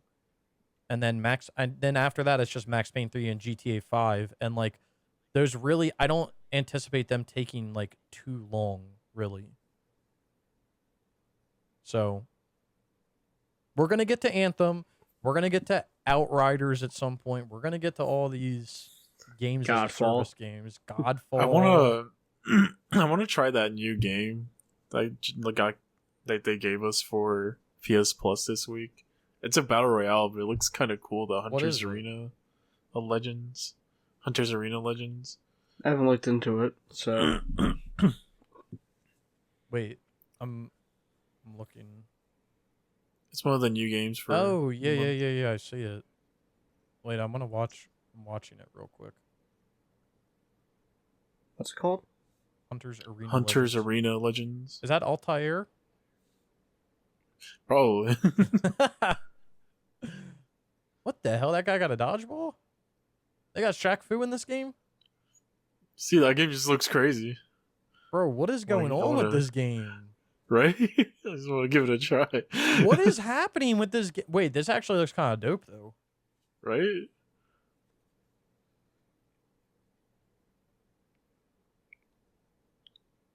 Wait. Oh, it's a brand new game. I didn't realize that.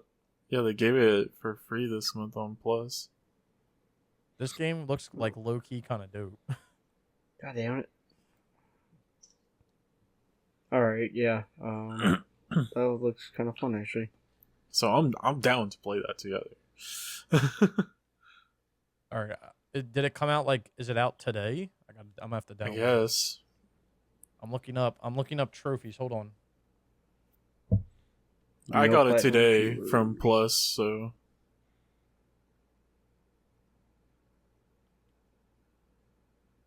Send me the link, Ryan. 4. Did you find the? Oh, here it is, Hunter. Oh, it's on the PS4. Yeah, there's a 4 and the 5 there's version. a 5 version, too, I just saw. Damn. Wait, what's the 4? What was it looking like on the 4? Played on a 5. 5 has trophy tracking. Oh yeah, I'm gonna definitely play it on the 5. I'm gonna play everything that's like PS4, PS5 on the 5 now. But yeah, I you know what? This has my interest, Waves. Yeah. But I Right, like, gotta it looks finish cool, other right? things first. I gotta finish other things first.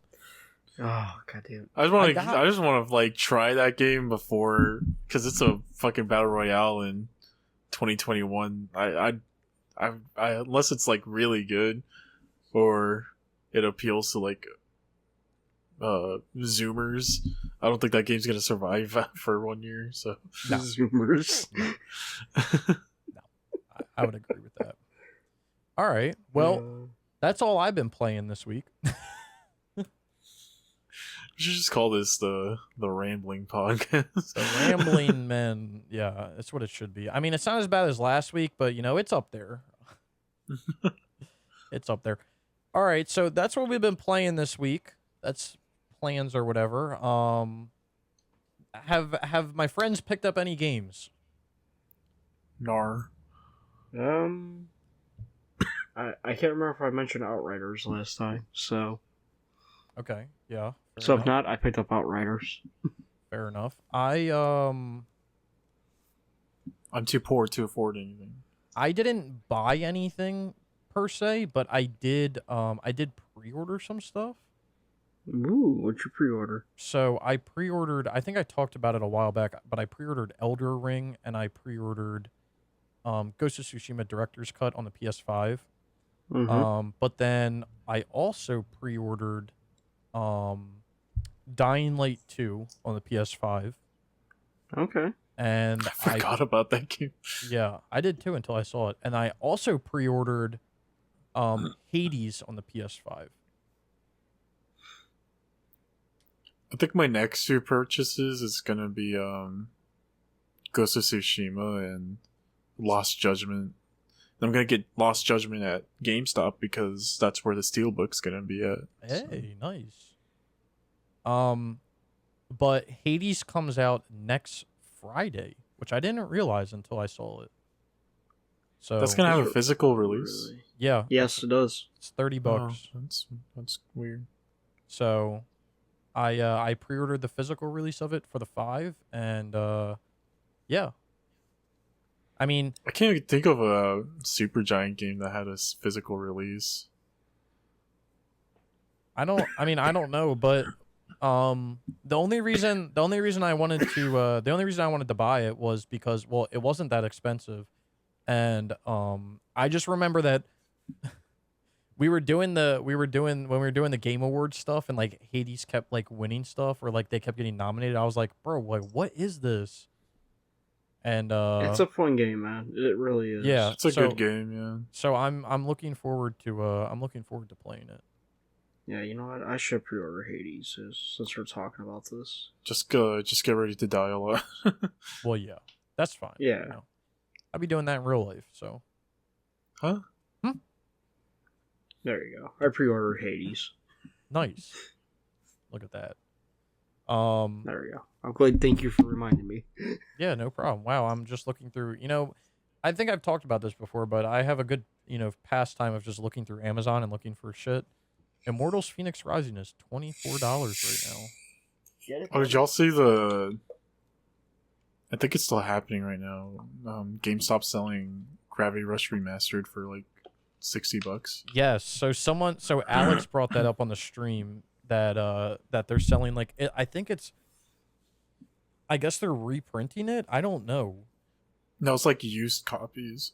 Yeah, but what I would be worried about is like if they're just gonna send you the disc. Yeah, Right, that's why not the I actual didn't buy it. case. Yeah, that's what I was worried about when I saw it. But yeah, they were selling it for 60, which, in case anyone doesn't know, that game's like easily. I'm pretty sure it's like $100 now. To get it physical, you can obviously buy it on the store for like $5 every once in a while. But if you want it physical, it's a pretty penny. Oh yeah. Because it was an But- Amazon exclusive. Yeah. Yeah, you gotta pick Yeah, those- that's why I didn't buy it, because I was afraid that... Because it's fucking GameStop. Yeah, that's Yeah, literally so- the first thing I thought about when I saw it. I was like, wait, this is a GameStop like used game? You're definitely getting a black case with no artwork. Like It's like when I got Enemy Front from them, I was like, I'm definitely not getting that fucking case with it. I think when you buy from GameStop online, you just have to accept that you're not getting that shit in a normal case. You basically sign a waiver that you're not getting it. In the Basically, case. you're playing Russian roulette. Except you're losing every time.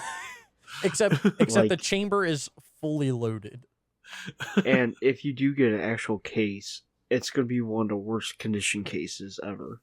Oh, you know damn well they threw that shit across the factory when they were right before they shipped it. I think there's only hell one. I only ordered one game off of GameStop, and got it delivered. And the only game I ever bought was, Tron Evolution, which came in a shit case. So then I was like, yeah, course. I'm never doing this again. You've lost my online business purchasing. I'm not doing that anymore. I think it was 1 year my sister got me like a $50 GameStop gift card. Mhm. And I'm like, alright. And then I got an email. GameStop was like, oh, buy, like, their, deal, buy 3, get 1 free or whatever, Mhm. So I ordered all these games and I was like, it came in the mail. I'm like, yeah, I should have just went to the fucking store. Yeah. I was talking about it with Waves the other day, and it's kind of sad because all the GameStops that are around me, I think there's only like one or two left. And it's not just sad in the fact of like GameStop closing down, but it's sad in the fact of like when I was like not even that long ago, like 5 years ago, I was going from GameStop to GameStop searching for PS3 games, and like that shit was fun, and like it just went down the shitter because they stopped selling or like caring about used games anymore. They became they became Funko Stop. Like Yeah. Yeah. it wasn't even worth going in there because every time you went in, they didn't have anything. And like, I don't know if that's their fault or our fault. I mean, I don't know who to blame for that, but it's just sad of the reason of like, I feel like that was a pastime that I had where I would bounce from GameStop to GameStop just to see weird ass games I could find. And Well, you remember a few months ago I was looking for a PS3. I went up there willing to spend the money to buy a brand new one, a used one. Nope, we don't sell PS3 shit no more. What the hell? I still, as a business, I still can't wrap my head around their thought process of we are called GameStop, but we don't sell retro stuff. Yeah, Yeah. I feel like they would make so much money if they started selling PS1, PS2, and PS3 games also Mhm. in the store. Yeah, and like they The don't cases even... would be fucking awful, but I feel like they would make so much money. Oh yeah, they would be dog shit, but like it's not even like you need to allocate a lot of space in your store to it. Like take one corner of your store, or like take the back corner or the back wall and just make that area retro. And Like, leave the front, have the front, like you can keep the front as you always have it, where like the one side is like PS4, PS5, the other side is the Xbox stuff, and then you have all the retro stuff in the back, and then in between you can put your Funko shit if you want to. see, I'll give you a virtual tour of my GameStop. I can just tell you, you walk in through the door, on the left-hand side is half a wall full of Funko Pop. Nice. On the right-hand side is Xbox. Then right in front of you, they have some like Monopoly board games and statues. You walk a little further down, you have like a case with all their like some of their used consoles. And past that, you got your PS4 section, and then the very back hand right hand corner, you got your little PS5 section. Go to the back wall, you have some more figurines, and you have T-shirts, and you have Nintendo. And then right by the register, you have all of the Razer and computer shit, and that is it. I don't know. I don't understand them. I really don't. Like the fact that you're selling board games and shit, but you won't sell retro consoles just like blows my mind.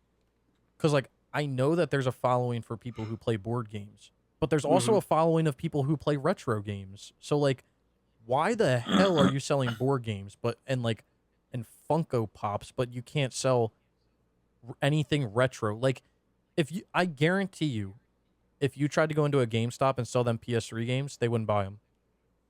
Probably not. They'll probably tell you they don't take them no more. Yeah, When I went to my GameStop like near me, it was all the PS3 games. The very few PS3 games that they had were were just like in yellow sleeves and like a little bin. Yeah, I hate that. that's how mine was. So the one it's shut down now, but I went to it a little while back. They had they just had a little shelf of PS3 games, and like some of them were in cases, some of them were in black cases, and they had a shit ton in the yellow sleeves, and they were just sitting on the top. And they were all like obviously dirt cheap, which is fine, but yeah, I mean, I don't get it. And I think a part of it is because I think it is hard to determine the price of retro games because it really depends on supply and demand of them. So it's hard for them to really say like, hey, I give you $20 for this game, but like they don't know if it's worth $20. They don't know if it's worth $30. Like they have to make money on it at the end of the day, but like they don't know what their margins are going to be for buying retro games. But like even if you were to go in there with PS3 games and they gave you $2 a game, right? Like you're telling me you can't sell PS3 games for $5, for $10? I just don't even know if that what you just said right there is true either, Snickle. Because like, there's so many stores that just do that easily. Well, there's Movie Trading Company like near me, right? Well, and yeah, but they like I'm sure that they do the research, which is why they're able to price. I'm things. sure, and I'm sure like this is GameStop. We're talking about not like some shitter store or whatever. Yeah, but I think with them I'm being sure they can such do it. like a big name is like why it's hard, because if you look at it, all of those stores that are like big stores like that, all they care about is what their profit margins are, and they just want it to be the biggest profit margin. And each individual store can't, like if you went to a mom and pop shop to buy a retro game, right, and it was listed for $20, you may be able to go up to the front and be like, listen, like I'll give you 18 or something, like you can haggle possibly at some of these mom and pop shops. Like GameStop won't let you do that. If that just says $20, you're paying $20. Like there's no, and I think it's hard for them to, I think it's hard to give a monetary value on something, because like if you have a game in there, like it's easy for them to do with new games, because the longer they're out, you can see how they fluctuate. Like it's funny because I remember doing this all the time. You would buy like a used game, And you know how you would buy it and they would have like a sticker on it and it would say like $10, but there would be like 5 stickers underneath of it, and you would keep peeling it off, and it's like, Yeah. then it said 20, then it said 15, then it said 20, then it said 30, and it's like, how long was this thing sitting in here? And like, they had to have lost money. But I guess the difference is with retro games is the prices probably wouldn't fluctuate, but I think the other thing that sucks is you have to deal with people who are wanting to haggle for the best price possible. But I mean, at the end of the day, it comes down to like, you either take it or you don't. So I don't know. Yeah. It confuses me. It really confuses me. But I mean, there has to be a big reasoning behind why they don't do it. But I feel like if they were to accept and sell retro games, it would just, it could do nothing but help. Yeah, I think it would help them much more, especially since like they're basically dying. So Oh, I guarantee you. I mean, I feel like GameStop as a company will be closed within the next 5 years. Shit, you're being nice. Yeah, I don't see them being around in 5 years. And maybe the company as a whole doesn't go down, but it'll be exactly what happened to Blockbuster. There'll be one store left somewhere. 1 or 2 stores left. And it's sad. I think the ones near me will be like the last ones to close down. Yeah, aren't they headquartered 'Cause- in like Texas? Yeah, they're headquartered near me. Like their headquarters is literally just like a 20-minute drive from me. Yeah. Yeah, I mean, it sucks. And we're to blame for it, but also like Sony and I mean, are us though really Oh, to I blame mean- for it? You know, like No, not us. I feel but, like I feel like us in particular, held them like up longer kept than they should have. PS. Yeah, we kept them alive.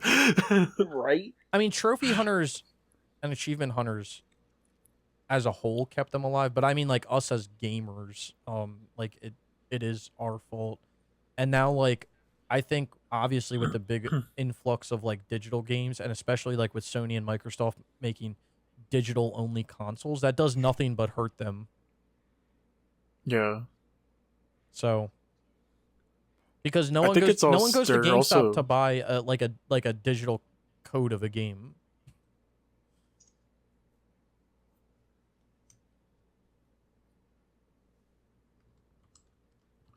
What were I you think gonna it's say, Wade?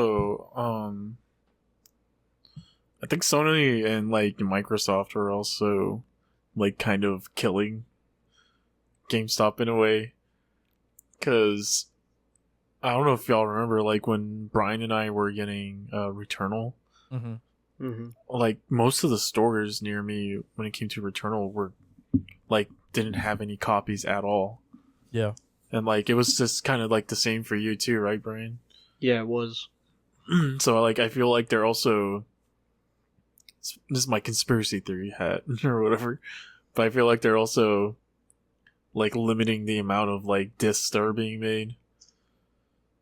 Yeah, because I believe the guy at the GameStop told me if, like, you know, you get your set number of pre-orders, of course, you know, so that's how many they'll send to the store for the pre-orders. But they'll also only send maybe 2 or 3 actual copies that aren't pre-orders. So, yeah, you're looking at 3 copies for the shelf, and that's it.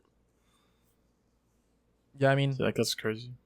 I think the ending of it all is just that the digital market has just become so crucial to people on consoles now that, I mean, the digital market was already there on PC, but like I think it's just it's become so crucial to the console market that there's like no point of picking stuff up physical anymore. Like, I still try to pick up anything physical, but I'm guilty of still picking up, like, just as convenient, like, oh shit, I want to play this. Well, But I don't want to wait to get it. I think Last and year that's- was like yeah. Last year was like the first year I actually like bought big games digital because Mm-hmm. like I couldn't go out. So Yeah, COVID, or sorry, the big C did not help. But yeah, so like, I mean, it definitely comes down to convenience, though. Like, it's easier for you to just spend. I mean, you spend the same amount of money, regardless if you pick it up at the store or buy it on the marketplace. Like, you're paying the same amount of money. So why drive to GameStop and buy it for 60 or 70 when you can do the same thing by just sitting on your couch? Right. Like, the only thing I wish, like, digital came with, like, you could buy your collector's edition digital for, like, the same price, but you don't get the statue. And I'm like, well, I want the statue and all the goodies it comes with. So, I but think, you don't get that digital. yeah. I think the one thing that just sucks about digital is that, and you guys probably agree too, is that you don't actually own the game at the end of the day. Yeah, you just own like a license to play it. Yeah, which like sucks because like at any day, I mean, we almost saw it with the PS3. I mean, you didn't lose your library, but like at any second, the store could shut down and you don't have the ability to buy that game or that DLC or something like that. Then you can't even play the game anymore. So it's like Right. you don't even like physically own what you're buying, which is like one of the reasons why I stay away from digital as a whole. Mm-hmm. Unless Well, it's a game where like you can't physically buy it, then I will buy it digitally. But for the most part, I mean, I buy 98% of my stuff physically. Right. Like, also as like achievement and trophy hunters, you want to buy physical because patches, you could delete the patch then. Yeah, that's true. Yeah, so you can cheat. Yeah. Yeah, that's a whole different aspect that I didn't even like think about. Plus, I mean, Yeah, there's just satisfaction of buying games and putting them on a shelf and like looking at them. Like I know I don't do it anymore because I don't have my games up, but that was a way that I used to like determine what games I played. I would just look through my list and be like, or look, not even look through, sorry, look through my shelves and be like, that looks interesting, and then I would play it. So, Yeah. Mm-hmm. Like, I was talking to one of our new guys at work and come out to find out he's an achievement hunter, actually. That he's on he's oh. on the dark side. Yeah, he's on dark side, but he's a cool guy.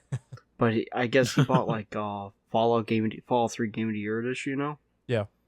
And since he owns Game Pass, even though he has a physical edition on it, the Xbox automatically goes to the Game Pass version and doesn't give him the DLC.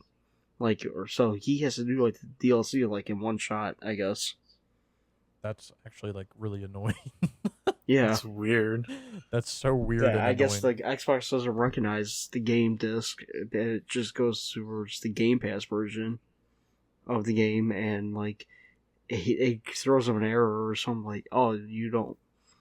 You have game data that isn't on the Game Pass version or whatever." Yeah, that's like super annoying. I don't know. I'm all for physical, man. Like I'm all for physical when it comes to games. I'm all for physical when it comes to complete editions. Not only is it cheaper, like you always have your content no matter what. And you know what? And it's not really hard to collect physical editions. Like, yeah, there's expensive games out there. All of us know that. But I came to what I do every Wednesday when I get paid. I go on eBay or something. I see if anything that is expensive, if it dropped or has like a special going on. Yeah. You never know. That's how I found Lollipop Chainsaw. Yeah, I mean, I think that's what it just has to come down to. And like, if there's that big game that if you're wanting to buy Africa or you want this big game, then I guess you have to save up for it and determine if you want to spend the money. But yeah, I mean, I don't know. There's something that's missing from going and physically looking for games in GameStop and hunting that way. That sucks, but I don't even remember the last time I went to GameStop, like unironically. Yeah, I mean I can't remember either. I remember like I just went to GameStop and there was no PS3 games and I just saw like all the figures and stuff. I'm just like, He said, I'll go somewhere else. I'm gonna head out. I'm just gonna buy it like on Amazon or something. I think I went to GameStop 3 weeks ago because we were throwing my niece like a surprise party and I had to get her out the house. Mm-hmm. I was like, crap. All right, I gotta take her somewhere. I was like, we're going to GameStop. And I ended up buying her Mortal Kombat. Oh, that's good. Yeah. And GameStop used to be like fun to go, like just go in those like $5 bins Mm-hmm. Oh, and then those just $5 It's like find a like bins are treasure the some hunt. best. random ass game.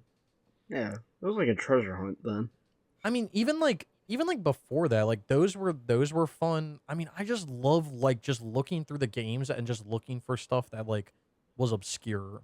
Like that was like the most Yeah. fun thing. Or like I know they didn't really do it at the end, or but like I remember going to GameStop and like playing like demos, and this is like a whole different thing. Like demos in like general have just been thrown out the window. But like I remember going there and playing like demos of games or doing stuff like that. Like that was like the place to be, kind of. And now it's not.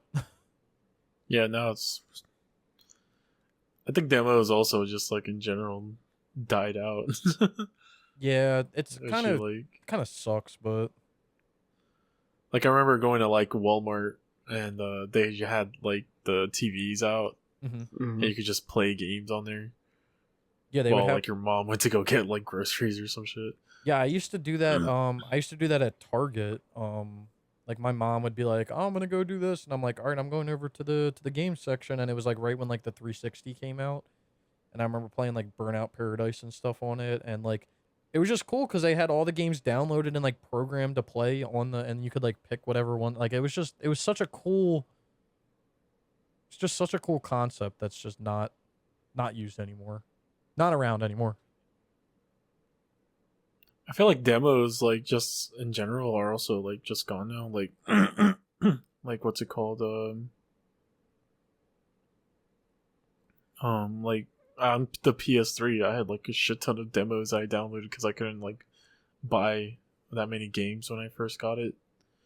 So like I would play like the fuck out of the Battlefield 1943 demo or the like Devil May Cry 4 demo and stuff. And like now I see a demo every once in a while, but it's not like there, if that makes sense. Well, you know what? You know what I think has replaced demos in a way, but like not to the extent of what it was on the PS3 What? is I think that like betas have almost replaced demos, like what demos were on the PS3 in a way, because I mean, yeah, you could play the demo when the game came out, but most of the times like I remember a lot of demos that I played them before like the games were actually out. Like I remember playing the Mafia 2 demo before the game came out because they like would release it before. I think that that's just such a cool thing to do. Like, and I know a lot of the betas are for like multiplayer games to like test servers and stuff, but like I don't know, I feel like giving the ability, like you should have enough confidence in your game that if you give someone the ability to play like 15 to 20 minutes of it at like the most exciting part but stop it right before it happens, that like it almost is a cliffhanger to like want people to want to buy your game. Yeah. But I don't think companies care about that anymore because they're just like, you dummies will buy our games either way, regardless of if it's good or not. That's also true. So, all right, well, that's what games we've picked up. So fun times. Let's get into my favorite topic, which is server shutdowns. Fun. Nothing new that I can see. So, Operation 7 Showdown went down on Sunday. Rest in peace to that shitter. Hope it doesn't ever get a sequel or anything again. It's gonna sequel next week. Stop. MLB The Show 17 will be going down on Sunday. So August 8th. Get that done. Yeah, you're all fucked if you didn't get it. Nah, you still can do it, but it's gonna be a stretch.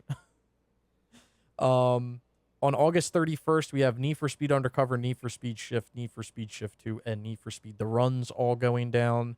So get those done if you can. They're all able to be done. So other than The Run, which has an unobtainable, they're all able to be done. So get them done if you can.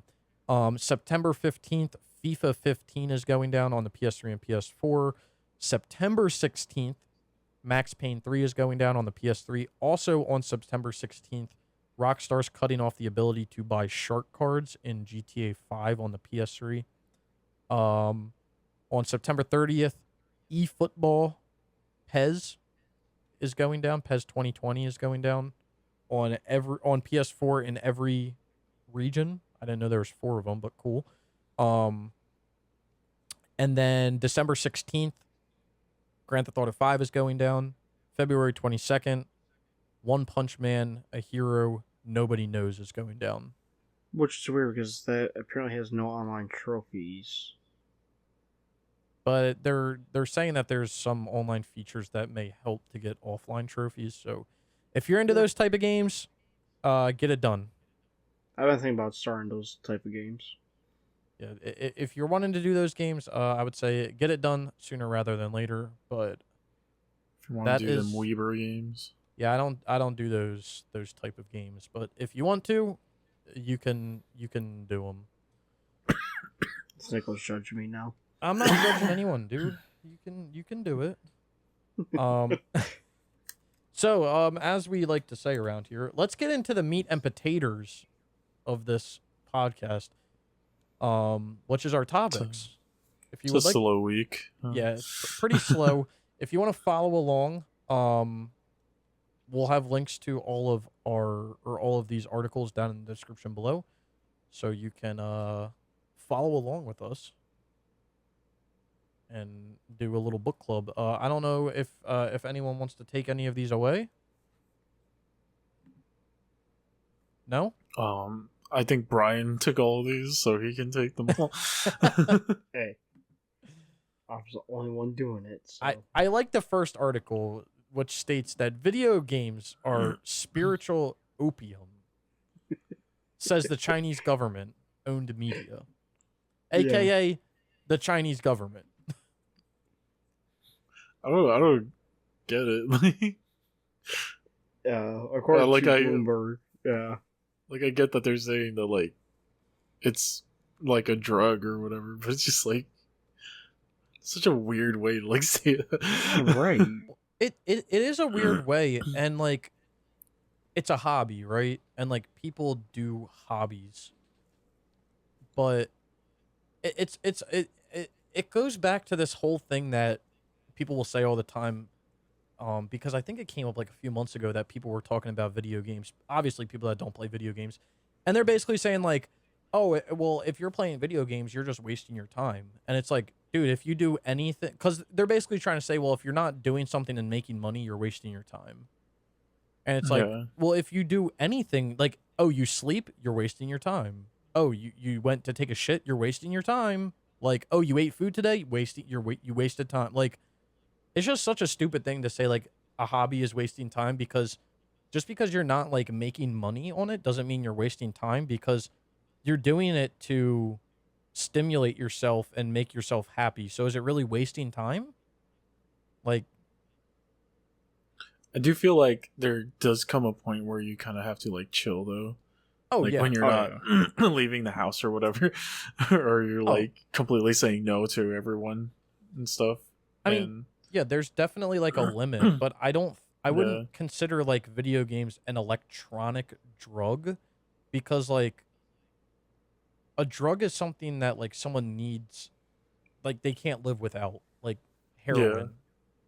Like if you like a person in the right state of mind, if they were a gamer, if you took games away from them, I mean, yeah, they may be a little like, well, they wouldn't be mad, right? But you'd be like, well, what do I do with my time? I have a lot of free time now. Like, imagine any of us stop playing video games. What do we do in that free time?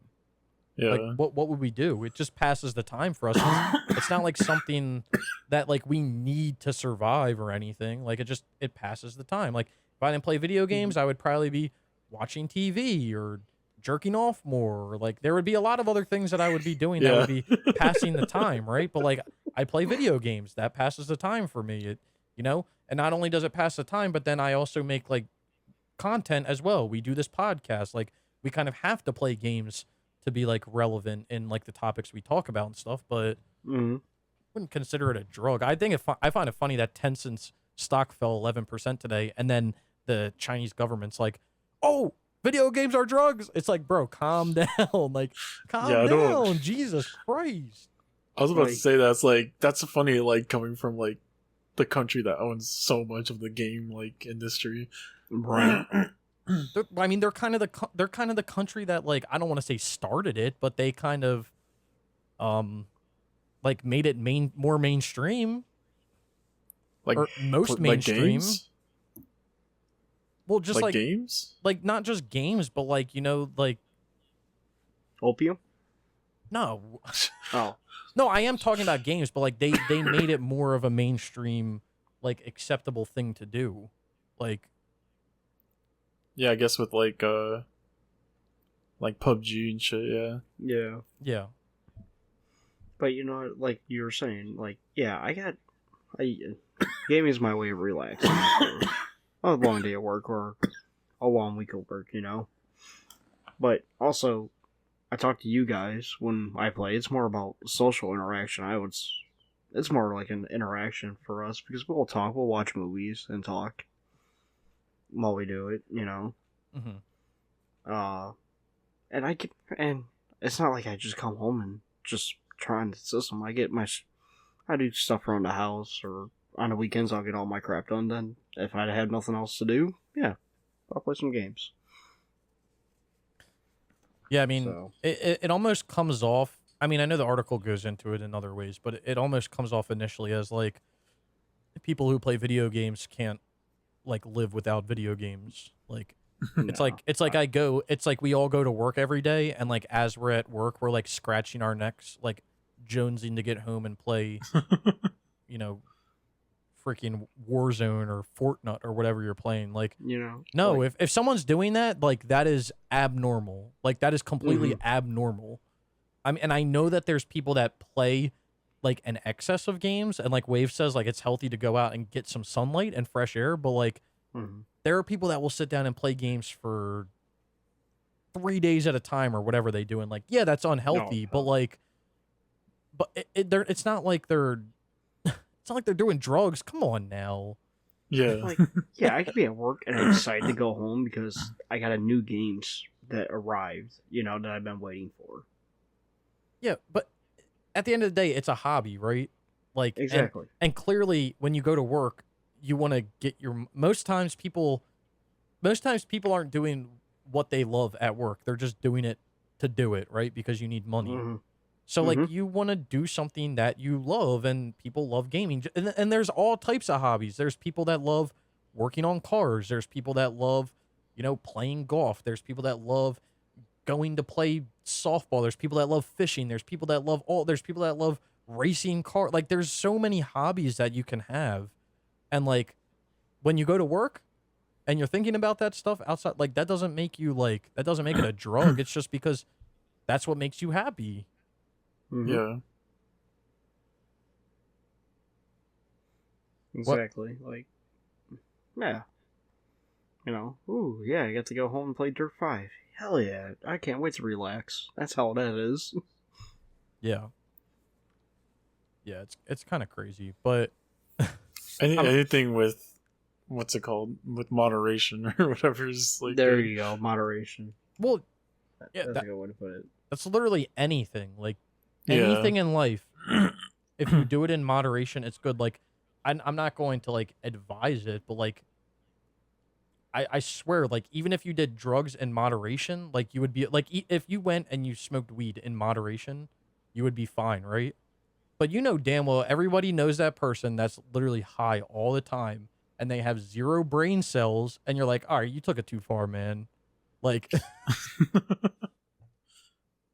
but Oh yeah. I'm reading the bottom here. It says that Tencent has been on a buying spree, most recently putting down a $1.3 billion offer for Sumo Group and buying stakes in Life is Strange studio Don't Nod and Battle Rate developer Stunlock Studios. Crackdowns at home could explain a desire to expand abroad. It's just so crazy. Like, Tencent falls 11%, but they're out here spending 1.3 billion. Like, my take on a company would be like, if I'm losing money, my first instinct isn't going to be, let's go buy more. Like, It's Tencent's such a weird company. Mm-hmm. I feel like they only exist to just buy. Yeah, You're probably right. I mean that's what it seems like. Like they seem like they're only there to buy. So I'm reading this paragraph in here, and it says in wake of the now deleted Spiritual Opium article, Tencent promised to institute further restrictions on playtime for underage players, including limiting playtime to 1 hour a day during the week and 2 hours a day during the holidays, and banning under 12 players from making in-game purchases. Wait, and banning they're basically saying banning people that are under the age of 12 to make in-game purchases. How is that already not a structure? Like, your thing should have been like, you can't make in-game, like, how old are you? Oh, you're younger than 16? Okay, you can't make purchases. Right. Like, what? Now the 1 hour a day thing would suck because I remember growing up. Hopefully you guys are this way. It was a Friday night after school, and you got to go to like the local Blockbuster or whatever. Your parents let you run a game. Y'all know y'all stayed up all night playing the damn game. Yeah. It's this. I mean, the more I read this article, the crazier it gets, because it says Bloomberg added that the company broached the possibility of the industry banning games altogether for those under the age of 12. That's Man, crazy. sucks for them. Time to put your fake birthday in. That's crazy, dude. But then you go down to the bottom here, and like this number in and of a whole like doesn't make sense for this, like what they're saying. They said spending by under 16-year-old players is only 3.2% of Tencent's total game revenue. So it's not even like a drop in the bucket to like what they're like trying to regulate. And I'm sorry, like, we're all grown men playing games, but where did we start? How did we start playing games? How old were we? Young. Like, what the fuck? Like, do you even use your brain? Come on now. It's just more people trying to put the blame on something else when in reality it's like something else that's the issue. Yeah, it's them being gaming. It's the scapegoat. Yeah, I was gonna say they mentioned that in the article that this isn't the first time China's used video games as a scapegoat. So yeah. Well, I think games will always be like a scapegoat just because of its interactivity and the way it gets marketed a lot to children and not necessarily like to older people or whatever. Yeah, I mean, you know, I would feel when we were growing up, yeah, the gaming was more towards us, you know. And we grew up in that industry, and it seems like the industry grew to like just to keep the older generation or the generation they brought up with them, you know. Yeah. But there's definitely like games that come out for like young people that younger people like I would Fortnite, say there's less than when we were growing up, because when we were growing up we had Jak and Daxter at first, you know, we had Sly, Ratchet and Clank, which we still got Ratchet and Clank, but just newer versions. Yeah, but they definitely had their they had their mature games as well. I mean, you had games you had games like Splinter Cell, you had games like Ghost Recon. You had Metal Gear. You had, more serious quote unquote grown up games as well. Yes. Def Jam. I mean, Yep. Grand Theft Auto. Yeah. Can't leave GTA. What I mean more is that not necessarily that they're not making games for us, but that they're like more not marketed, but like people when they see and think games, they think more like Mario and shit like that, where it's very obviously marketed like to children. Yeah. True. Yeah. Whether or not I don't think children actually buy that game, but I think they're buying all the Call of Duties and shit. But yeah, which I think just like adds on the point of like how the gaming industry is trying to like legitimize themselves more as like a source of media. yeah. Mm-hmm. But it's like, how do you legitimize yourself when you're brought up in an article and the first thing people think of is, oh, you play video games? Oh, what do you play, like Mario and stuff? Like, no. What? It's It's because all these old boomer ass people are still in charge. Yeah, I mean, that's a topic for another day, but yeah, that's the biggest problem in society as a whole. Just remember, everybody, when it comes to gaming, long live the Vita.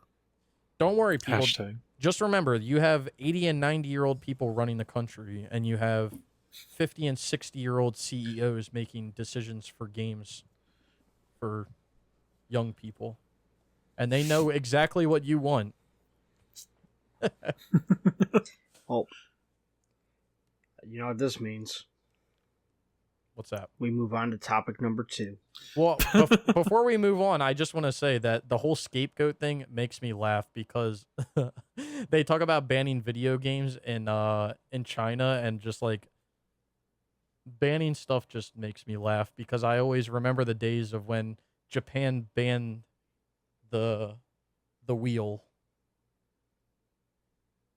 Like for cars? Yeah, you never heard about that? No. Dude, like it was like way back in the way back in the day. The Japanese like emperor or whatever banned wheels because he thought that it would be too easy for his people to overthrow him if they had the ability to move things around and stuff. So he banned What? wheels. Yep. What? I never heard that.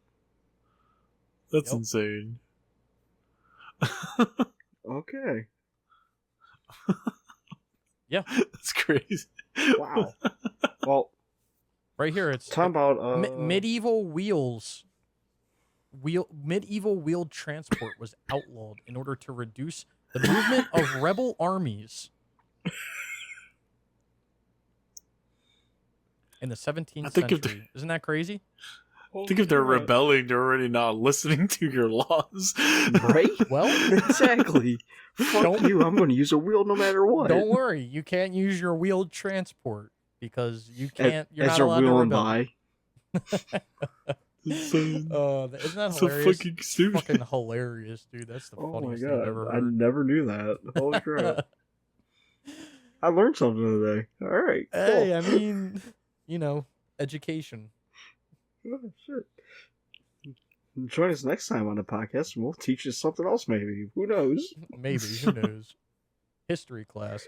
So the next topic, you can hit it, Brian, but I just want to say beforehand, this is an ongoing topic that we've been covering. This will be week 3, I think. We've been week covering 3 and we lawsuit number 2. We haven't covered a topic this much since Cyberpunk. Don't say that word. No. Don't say the C word. No, but I all I want to say is I'm glad where this is kind of going now. All right. Well, first of all, this is the third topic we mentioned the most. Now we had the C word and PlayStation 3 store. Oh, we should on that for like 3 weeks. Well, I was gonna say there's an underlying topic that's always discussed, but it's never really put in the title. Well, yeah, that's because of you. And that's because we secretly are. I'm coming out and officially saying it. We secretly are an Assassin's Creed podcast. Welcome to Assassin's Creed Hunters podcast. Welcome to Rogue Hunters Gaming. We're sponsored by Ass Creed. Because we love that ass. And we got a creed. Oh god. All right. Maybe that wasn't the best line to say right before we get into this topic. No. Because now we're going to shit all over Activision. Yeah. Let's get into this. And Blizzard. I'll add in there Blizzard. Okay, so basically, this article was posted on Tuesday at like 4 o'clock in the afternoon. Mm-hmm. Class action lawsuit filed today in the U.S. District Court of Central California on behalf of the investors that Activision Blizzard's intentional failure to disclose its ongoing problems with sexual harassment and discrimination. So the investors aren't happy and they're scared where their money is going now. I mean, that's fair enough. With a Q2 earnings call happening later today, investors are understandably concerned over the state of the companies they're invested in, which makes today's perfect day for Los Angeles, the Rosen law firm, to file a class action lawsuit on behalf of said investors. I mean, The suit, yeah. yeah.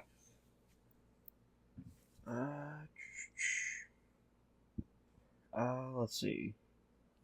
Now, the Rosen law firm, are they the same ones already suing them? No, this is a No. different law firm. No, the people that were already suing them were like it was like some gaming, like game works group or something like that. They weren't like they weren't like an external law firm. They were like I'm assuming they were kind of like an in between like gamers and lawyers. Okay. The class action lawsuit claims that Activision Blizzard and its executives were aware of the company's issues on rampant sexual discrimination and workplace harassment during the period of those SOX certifications were issued and knowingly left out that information.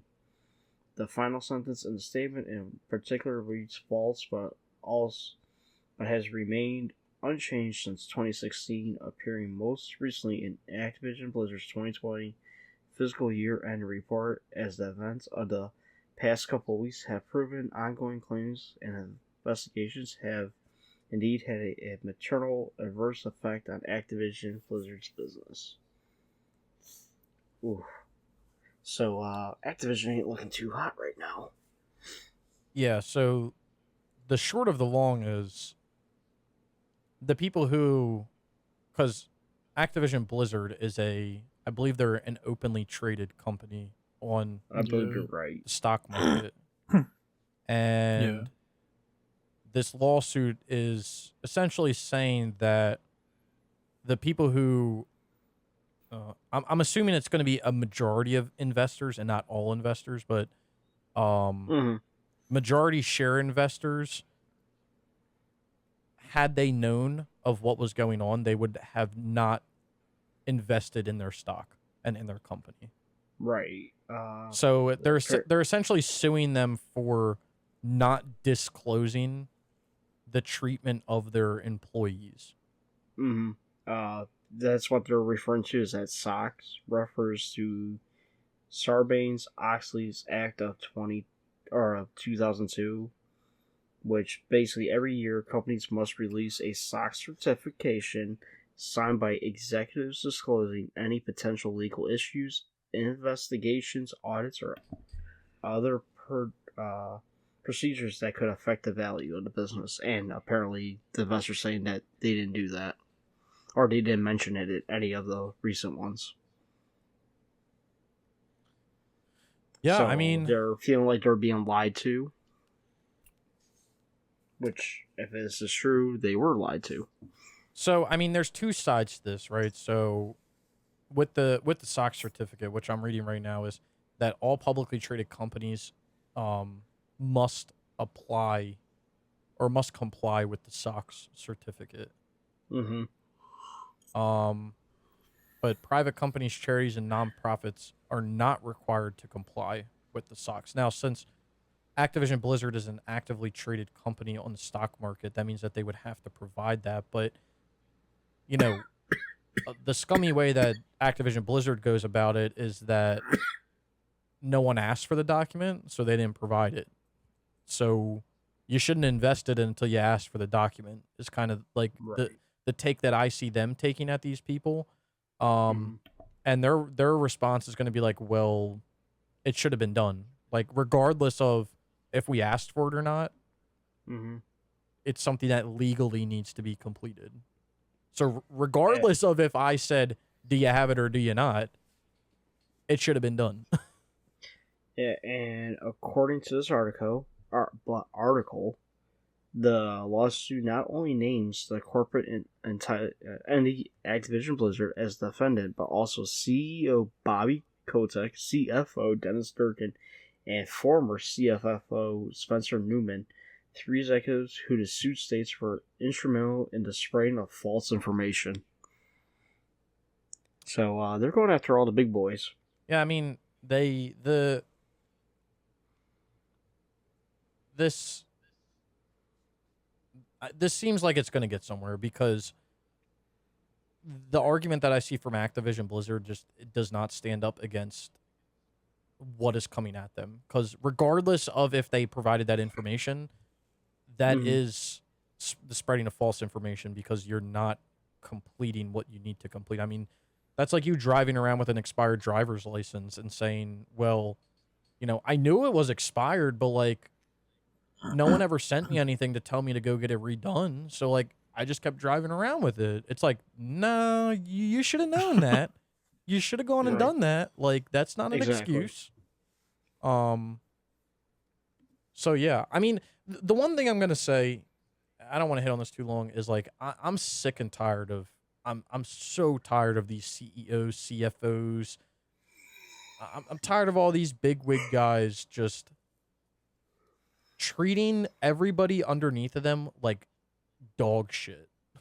And they feel like they can't be touched. Yeah. Yeah, I hate that.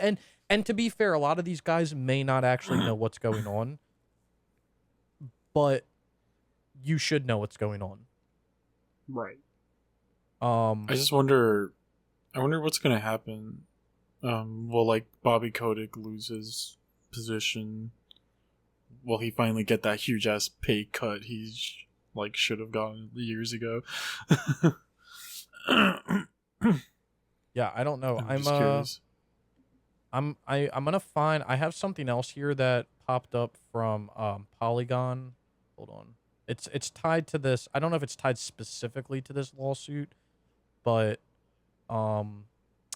it's a Kotaku article. I thought it was Polygon. So when was that article published, Brian? On Tuesday, it says. Okay, so this one was published on Tuesday at 6, and it says that it says another, which I didn't know, but basically Blizzard's top HR guy left following the lawsuit and widespread criticism. So I'm trying to figure out the name, who it is. Their president left recently too. I think yesterday. Also. Okay. So it says Blizzard's SVP of Global HR, Jesse Meschuk, left the company earlier this week. The departure is notable because in addition to alleging that women at Activision Blizzard were sexually assaulted and received lower pay and fewer promotions than their male counterparts, California's lawsuit also includes allegations that corporate HR failed to protect employee and properly address issues when they were reported. The thing that I don't understand is these people that are stepping down and leaving. Like, you leaving isn't getting you out of this mess. Right. To me, it makes you look more guilty. Yeah, like, if you leave, like, yeah, exactly. It makes you look more guilty, if anything. And Waves and I talked about it last week that, I mean, this stuff is inexcusable, and the only way for this to be dealt with is the people that either were the ones doing all of this or oversaw this stuff and knew it was happening, they all need to step down. Mm-hmm. They cannot be fired. They have to step down. And, well, I guess they can be fired, but if they want to save their reputation by any stretch of the imagination, they should step down. Agreed. Yeah. Because I don't know how you can live with yourself. I don't know how you can go to sleep every night knowing that you were managing somebody that treated people like that. And especially the people at HR, because it sounds like this stuff was properly reported to HR and they didn't do a damn thing about it. So this is a mess. Yeah, it's all of it's just awful. Any of it like happened at all. Yeah, this is a mess. I don't know if we talked about it last week on the podcast, Waves, or if we were talking about it throughout the week. But aren't there like there are some companies that are not going to be reviewing Activision Blizzard games or like Ubisoft games because of what's been going on, shit that happened. Yeah, all the sexual harassment and stuff that's been going on within both of them. And in case no one knows, there's like, not to this extent, but there was stuff that surfaced at Ubisoft. I think it was more of a while back. It wasn't really recent, but Okay. That's why the Origins director got kicked out. Yeah, Oh, yeah. okay. The guy that did like he did AC4 Origins and Valhalla, which everyone loved him. He turned out to be I think his name was Darby McDevitt or something. I think that's what it was. I don't know. Something like that. But he got kicked out or he stepped down, and there's basically a similar thing. I don't know about lawsuit wise, but there's a similar thing going on at Ubisoft, not to this scale, I don't think, but people are not happy with Ubisoft because the people that did it aren't really stepping down, or they're people that aren't really taking. No one's taking blame for what's happening, essentially, and Ubisoft isn't doing anything about it. So, it's almost like they're trying to just like push it under the rug. I think I read somewhere where the Ubisoft employees are jumping on with the Blizzard stuff and are like demanding stuff from Abe's Gilmore now. Yeah, I mean, that it would like finally do something. Yeah, I mean, it would make sense for them. I mean, it would make sense for them maybe not to jump on their lawsuits, but to congregate with, the same people that Activision Blizzard employees are, to see if they have a fair chance at doing the same thing to Ubisoft, because it's ridiculous from both sides, like from Activision Blizzard and Ubisoft. Like it's crazy. And then apparently now there's like other talks about like unionizing and shit. So we'll see what happens. I don't want that to happen. I do not want that to happen in the video game industry, but yeah, we'll see what happens. But if shit like this can't get under control, then like there isn't an option then. Because that's why what's their name? Activision apparently hired like a union busting firm recently, because there's just been lots of talks about it happening, but between employees at Activision. Mm-hmm. And then so we'll see what happens. It seems like this might be the one that like changes a lot of things for the gaming industry soon. So yeah, I mean, I don't want to see the unionization. Can I say that, unionization? But I mean, when it comes down to it, this shit is inexcusable and shouldn't be happening in the first place. Yeah. Right. So it's not fair to change everything up because something shouldn't be happening in the first place. Like if you can't manage people and without sexually harassing them, then just don't manage people. Like, yeah. Like truly don't manage them, or go manage some people at a freaking prison or something. Like, go somewhere where like, go anywhere else. Don't even go manage at the McDonald's. Like, go manage anywhere else. Like, matter of fact, just don't manage at all. Okay, just don't manage at all. Yeah, let's just that's a better one. Just don't manage at all. All right. Well, fuck them people. I hope the lawsuit kicks their ass. I hope Bobby Kotick loses his job. I mean, shit. Activision Blizzard hasn't been putting anything out good recently anyway, so. So, I say we end this podcast with a fun topic. Okay. And it was just something I randomly came across while looking for topics. The best PlayStation exclusives. So it's like a top 10 list. Okay. Alright. I say we go through it real quick. We'll go from 10 down to 1, and we'll see what we all think. How's that?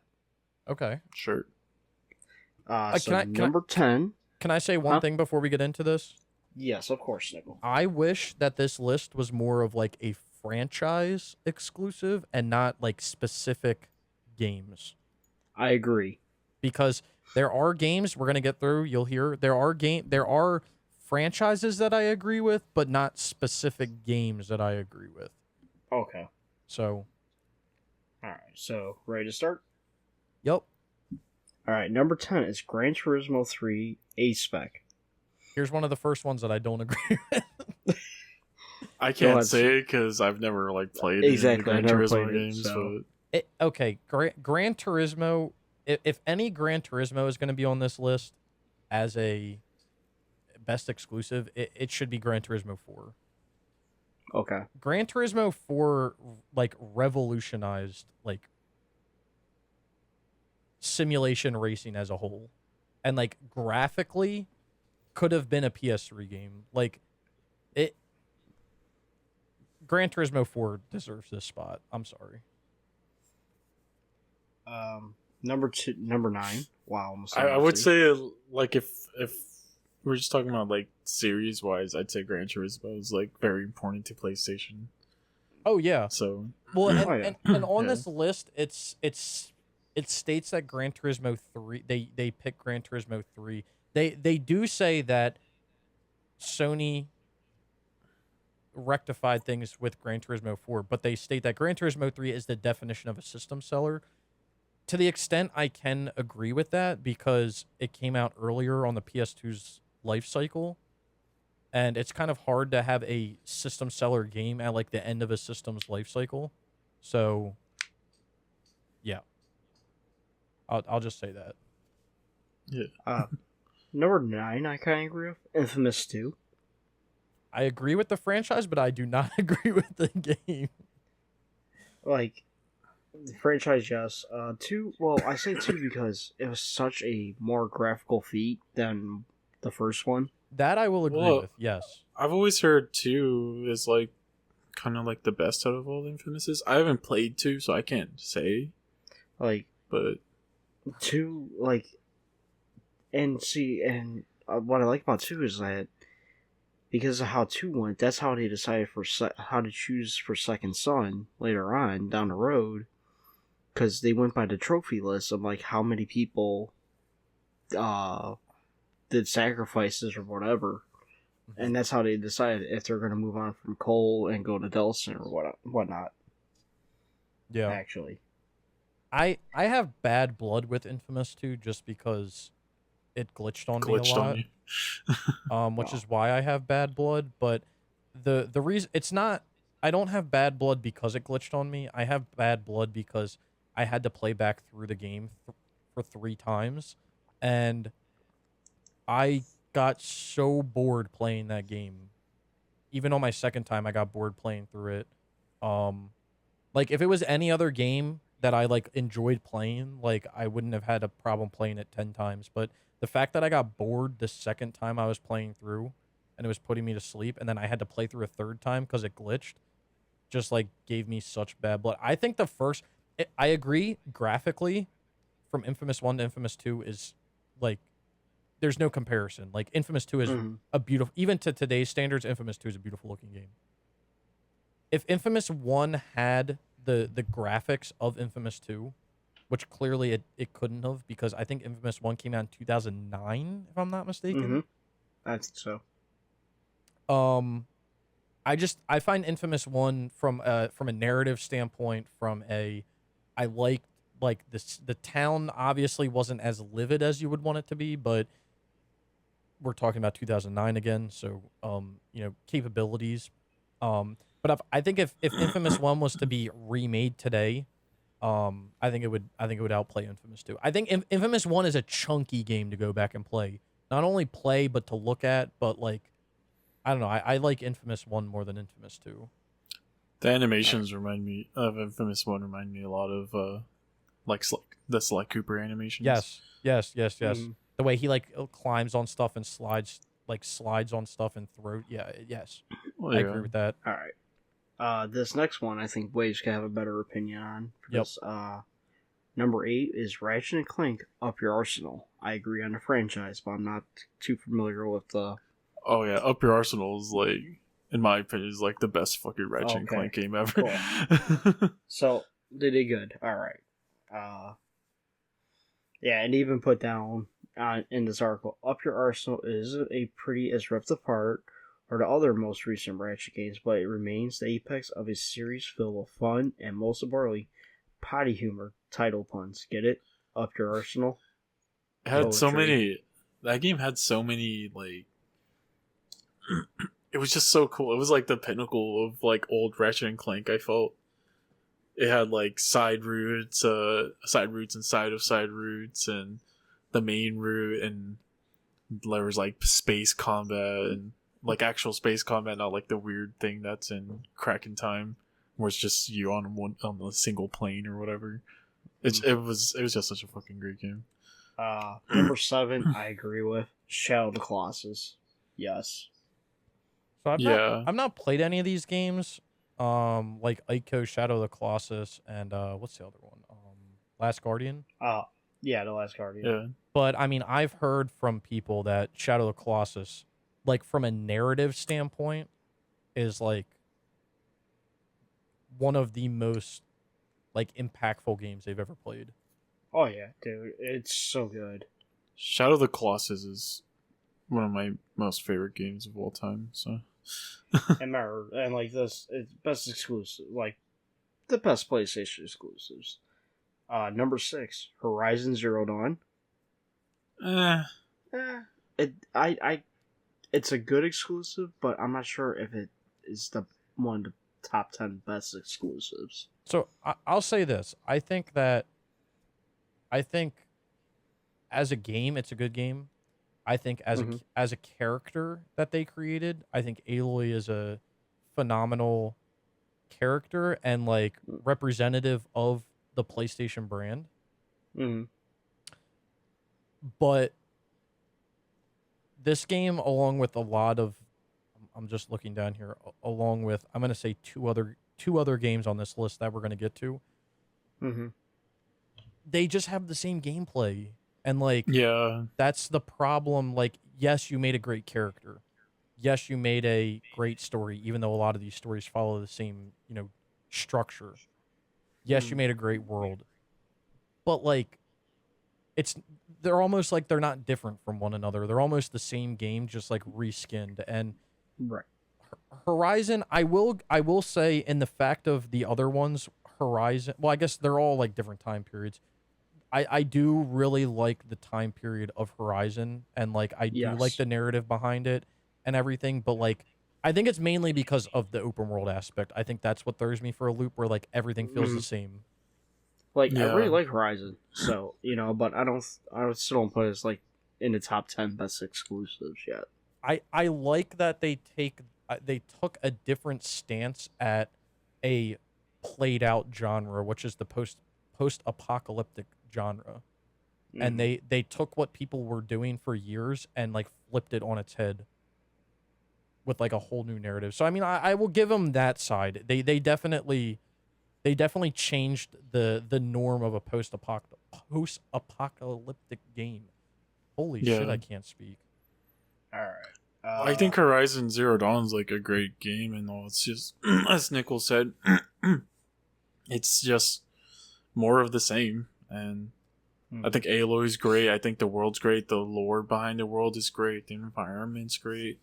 It's cool to see like the Golden Gate Bridge or whatever, but now it's all like a rundown, and it's like been years. And they really, like Snickle said, they took a new approach into the post-apocalyptic thing, where it's like humanity kind of survived, and they made their own like tribes and stuff, and it's cool.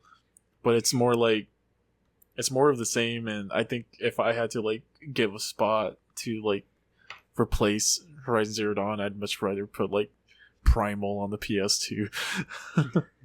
Yeah, and I think with Horizon, like they could have taken a different direction in structuring the game, because I know they tried to do it at the beginning, where like you said, Waves, they have different tribes and stuff.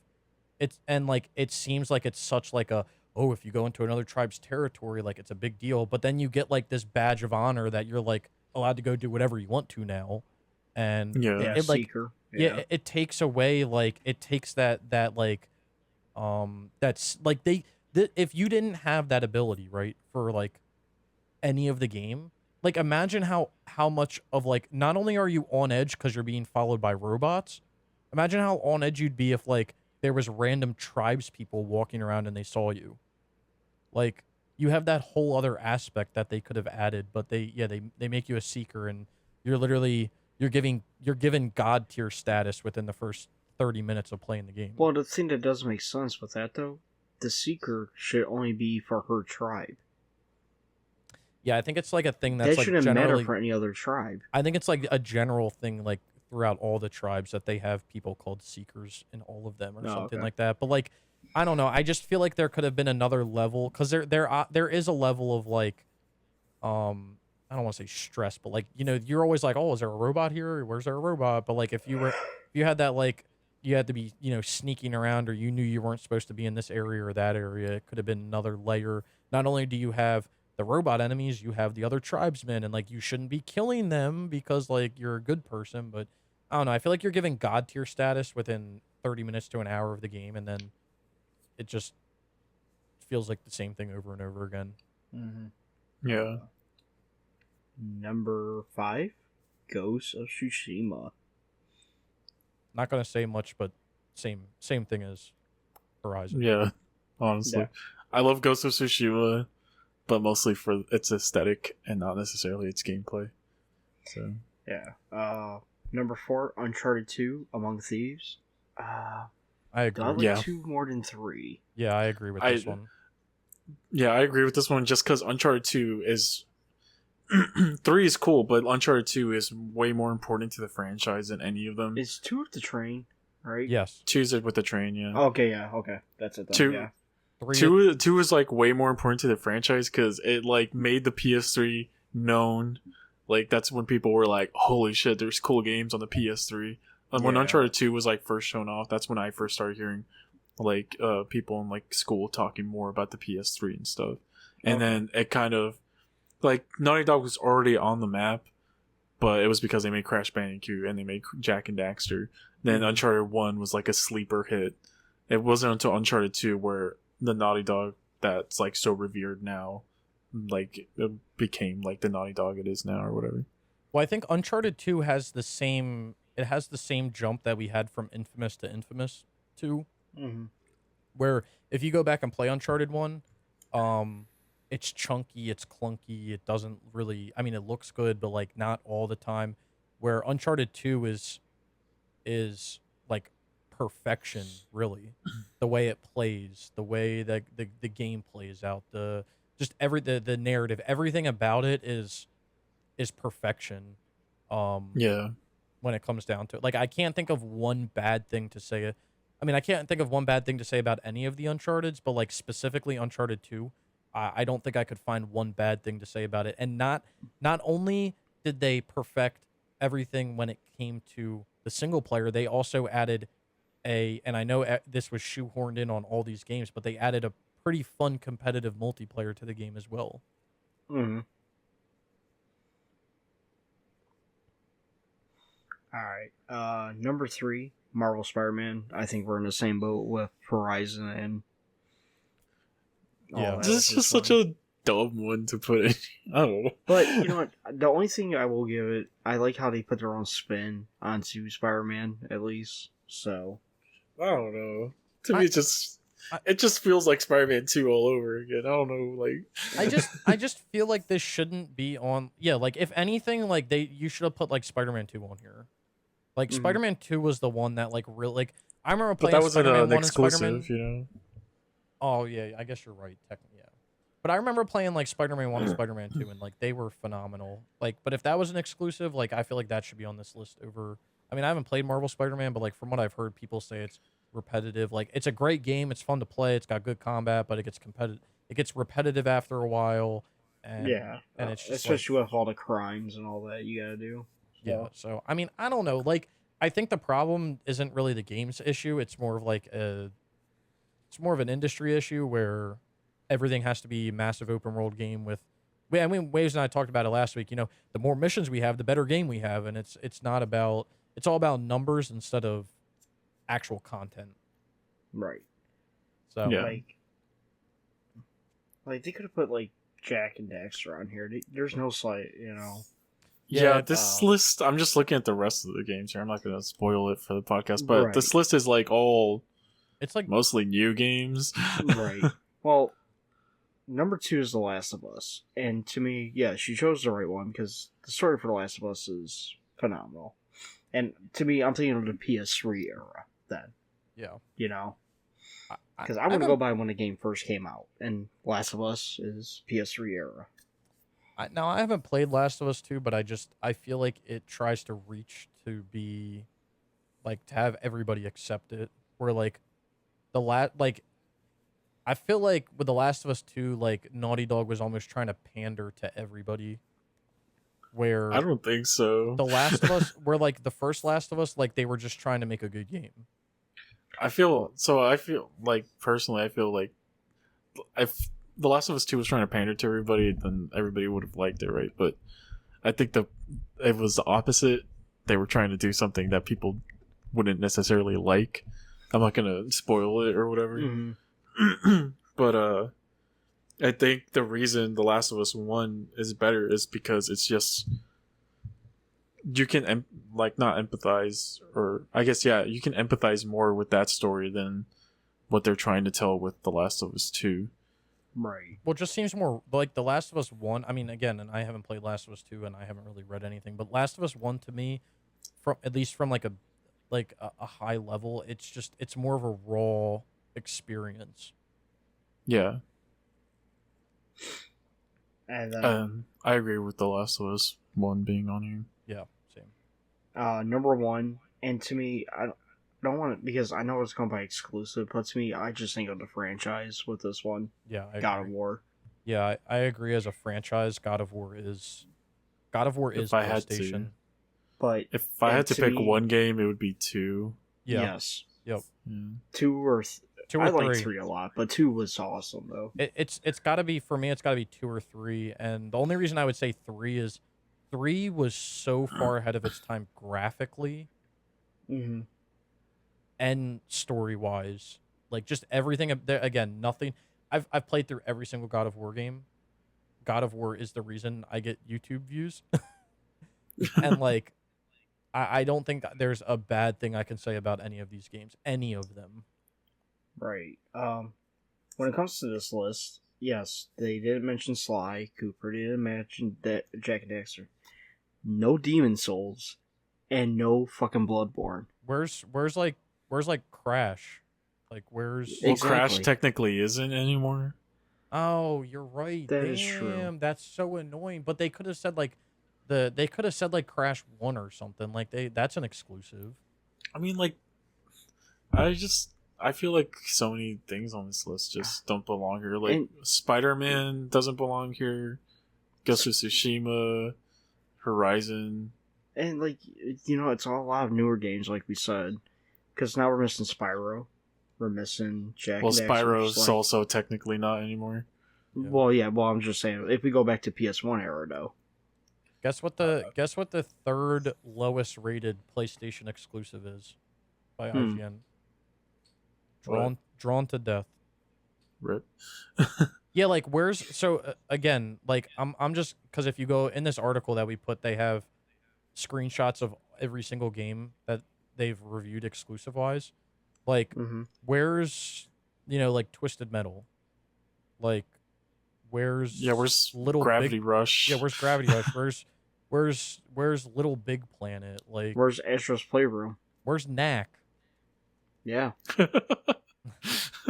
Medieval. I'm just Little Deviants. I'm just looking through these. Puppeteer. Wasn't that a fucking exclusive? Killzone 2, I feel, should be on this list. Well, it's weird because the list is almost pushing for where's Days Gone, since it's so good. The list is pushing for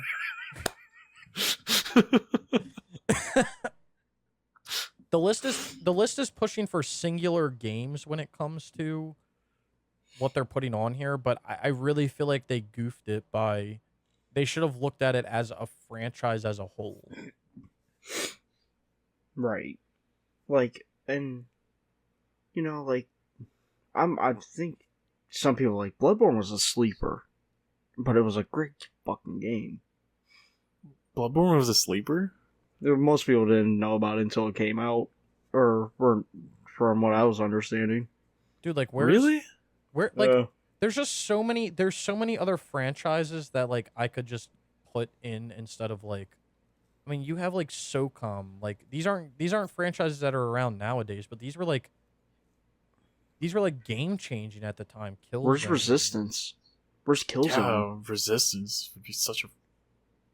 I mean, like, I don't know, like there's just some games on this list that it's like Shadow of the Colossus, right? Like, yes, is Shadow of the Colossus a good game? Yes, but does it deserve a place over like Jack?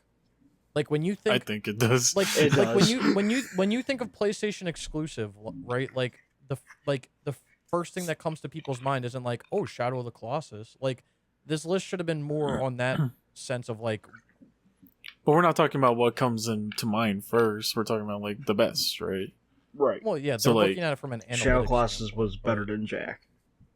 Yeah, by far, I'd say. Oh, yeah. But like, I feel like if I had to do this list, I'd put God of War 2 in there instead of God of War 2018. Mm-hmm. I'd put Ratchet and Clank Up Your Arsenal in there. Mm-hmm. Okay. Uncharted 2 also. The Last of Us also. Onimusha, I think, is like a PlayStation exclusive. I put it in here. Primal on the PS2. It's a dang fucking game. I'd put it in there. I mean, like Just there's so Marvel's many games. Marvel's I'll Spider-Man. put Resistance Fall Man in there because that was my first PS3 game. So Marvel's Spider-Man got ranked 149th out of 230th. It got a lower rank than Blood and Truth, but it's on this list. Then what? Blood and Truth. Never heard of it? Nope. Exactly. Yeah, I don't I'm know. just looking through. I'm looking through their thing here where they reviewed all of them. I guess it's technically not 230th because it looks. Oh, I guess it might be because there's a lot. In I the feel numbers. like doing this list is such a waste of time. It's like it's hard to do that. Well, and I've said, I mean, and we've talked about that before. Not only like doing a list like this, but doing like reviews in general. They're very, very subjective. right. So I'm looking at the list here. So I'm gonna just mention a few of them. So God of War 2018 got a 10 out of 10. The Last of Us 1 got a 10 out of 10. Uncharted 3 got a 10 out of 10. God of War 2 got a 9.8 out of 10.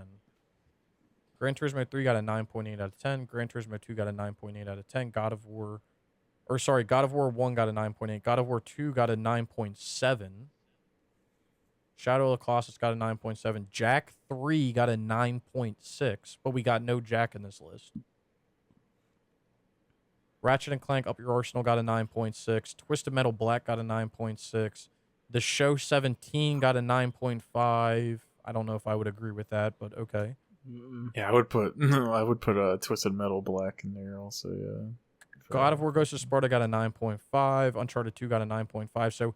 So like analytically, Uncharted 3 scored better than Uncharted 2, but Uncharted 2 is on the list. So like I don't know, this list is kind of confusing me. Yeah. Resistance 2 got a 9.5. Little Big Planet got a 9.5. Siphon Filter, Logan's Shadow got a 9.5. I mean, Ape Escape's on here. I don't know. Escape. It's just crazy to me. Like the list is not making sense. Killzone 2 got a 9.4. Chains of Olympus got a 9.4. Tools of Destruction got a 9.4. Going Commando got a 9.4. Precursor I mean, these Legacy got a people were 9.4. Like, obviously- God dang. These people were obviously going for the most common denominator or whatever. Mm-hmm. It's like, what does everybody know? They know these games it's that just IGN. Came out. What do you Yeah, expect? Too it's, much water. 9 out of 10. Too much water. I don't know. I guess what I'm trying to get at is like, if you look at the numbers wise, it doesn't like add up. Like Is Horizon Zero Dawn a great game? Yeah, but like I'm trying to look at, I don't even know where the hell it is on the list. It's not even. I don't even know if it's up in the nines. Like Astro's Playroom got an 8.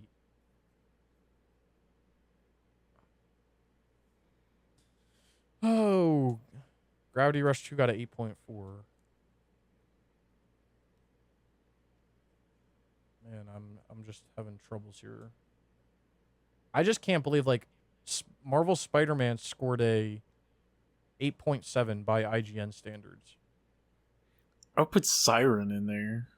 Yeah. There's like no mention of Siren. Hey, wasn't Detroit Become Human and like fucking Heavy Rain a fucking exclusive? Yeah. But I wouldn't put any of those games on here. Personally. I'm trying to I like don't know. I really liked Detroit, but I wouldn't put it on the top 10 list. I'll put it maybe top 20. Miles Morales scored higher than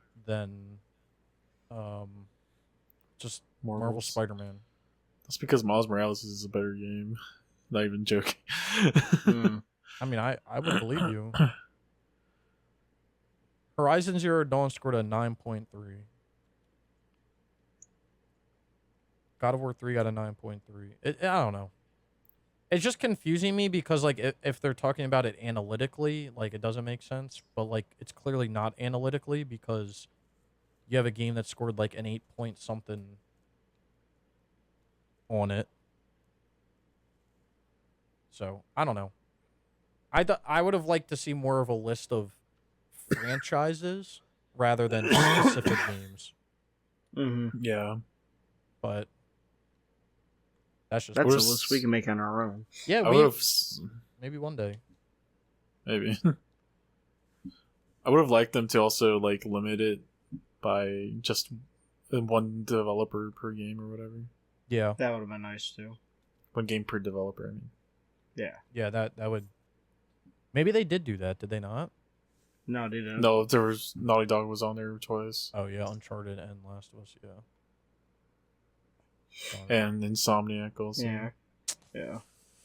Doing us dirty like that. Well, Gorilla was only on there once though, so I would have put Yakuza on there, but they're technically not anymore, so yeah, they ruined it. Soiled it. the technicalities. Soiled it. All Well, right. maybe we'll make a list one day. Only the world will know. But with that being said, that's going to end this week's episode of the podcast. Thanks for listening. We'll catch you next week.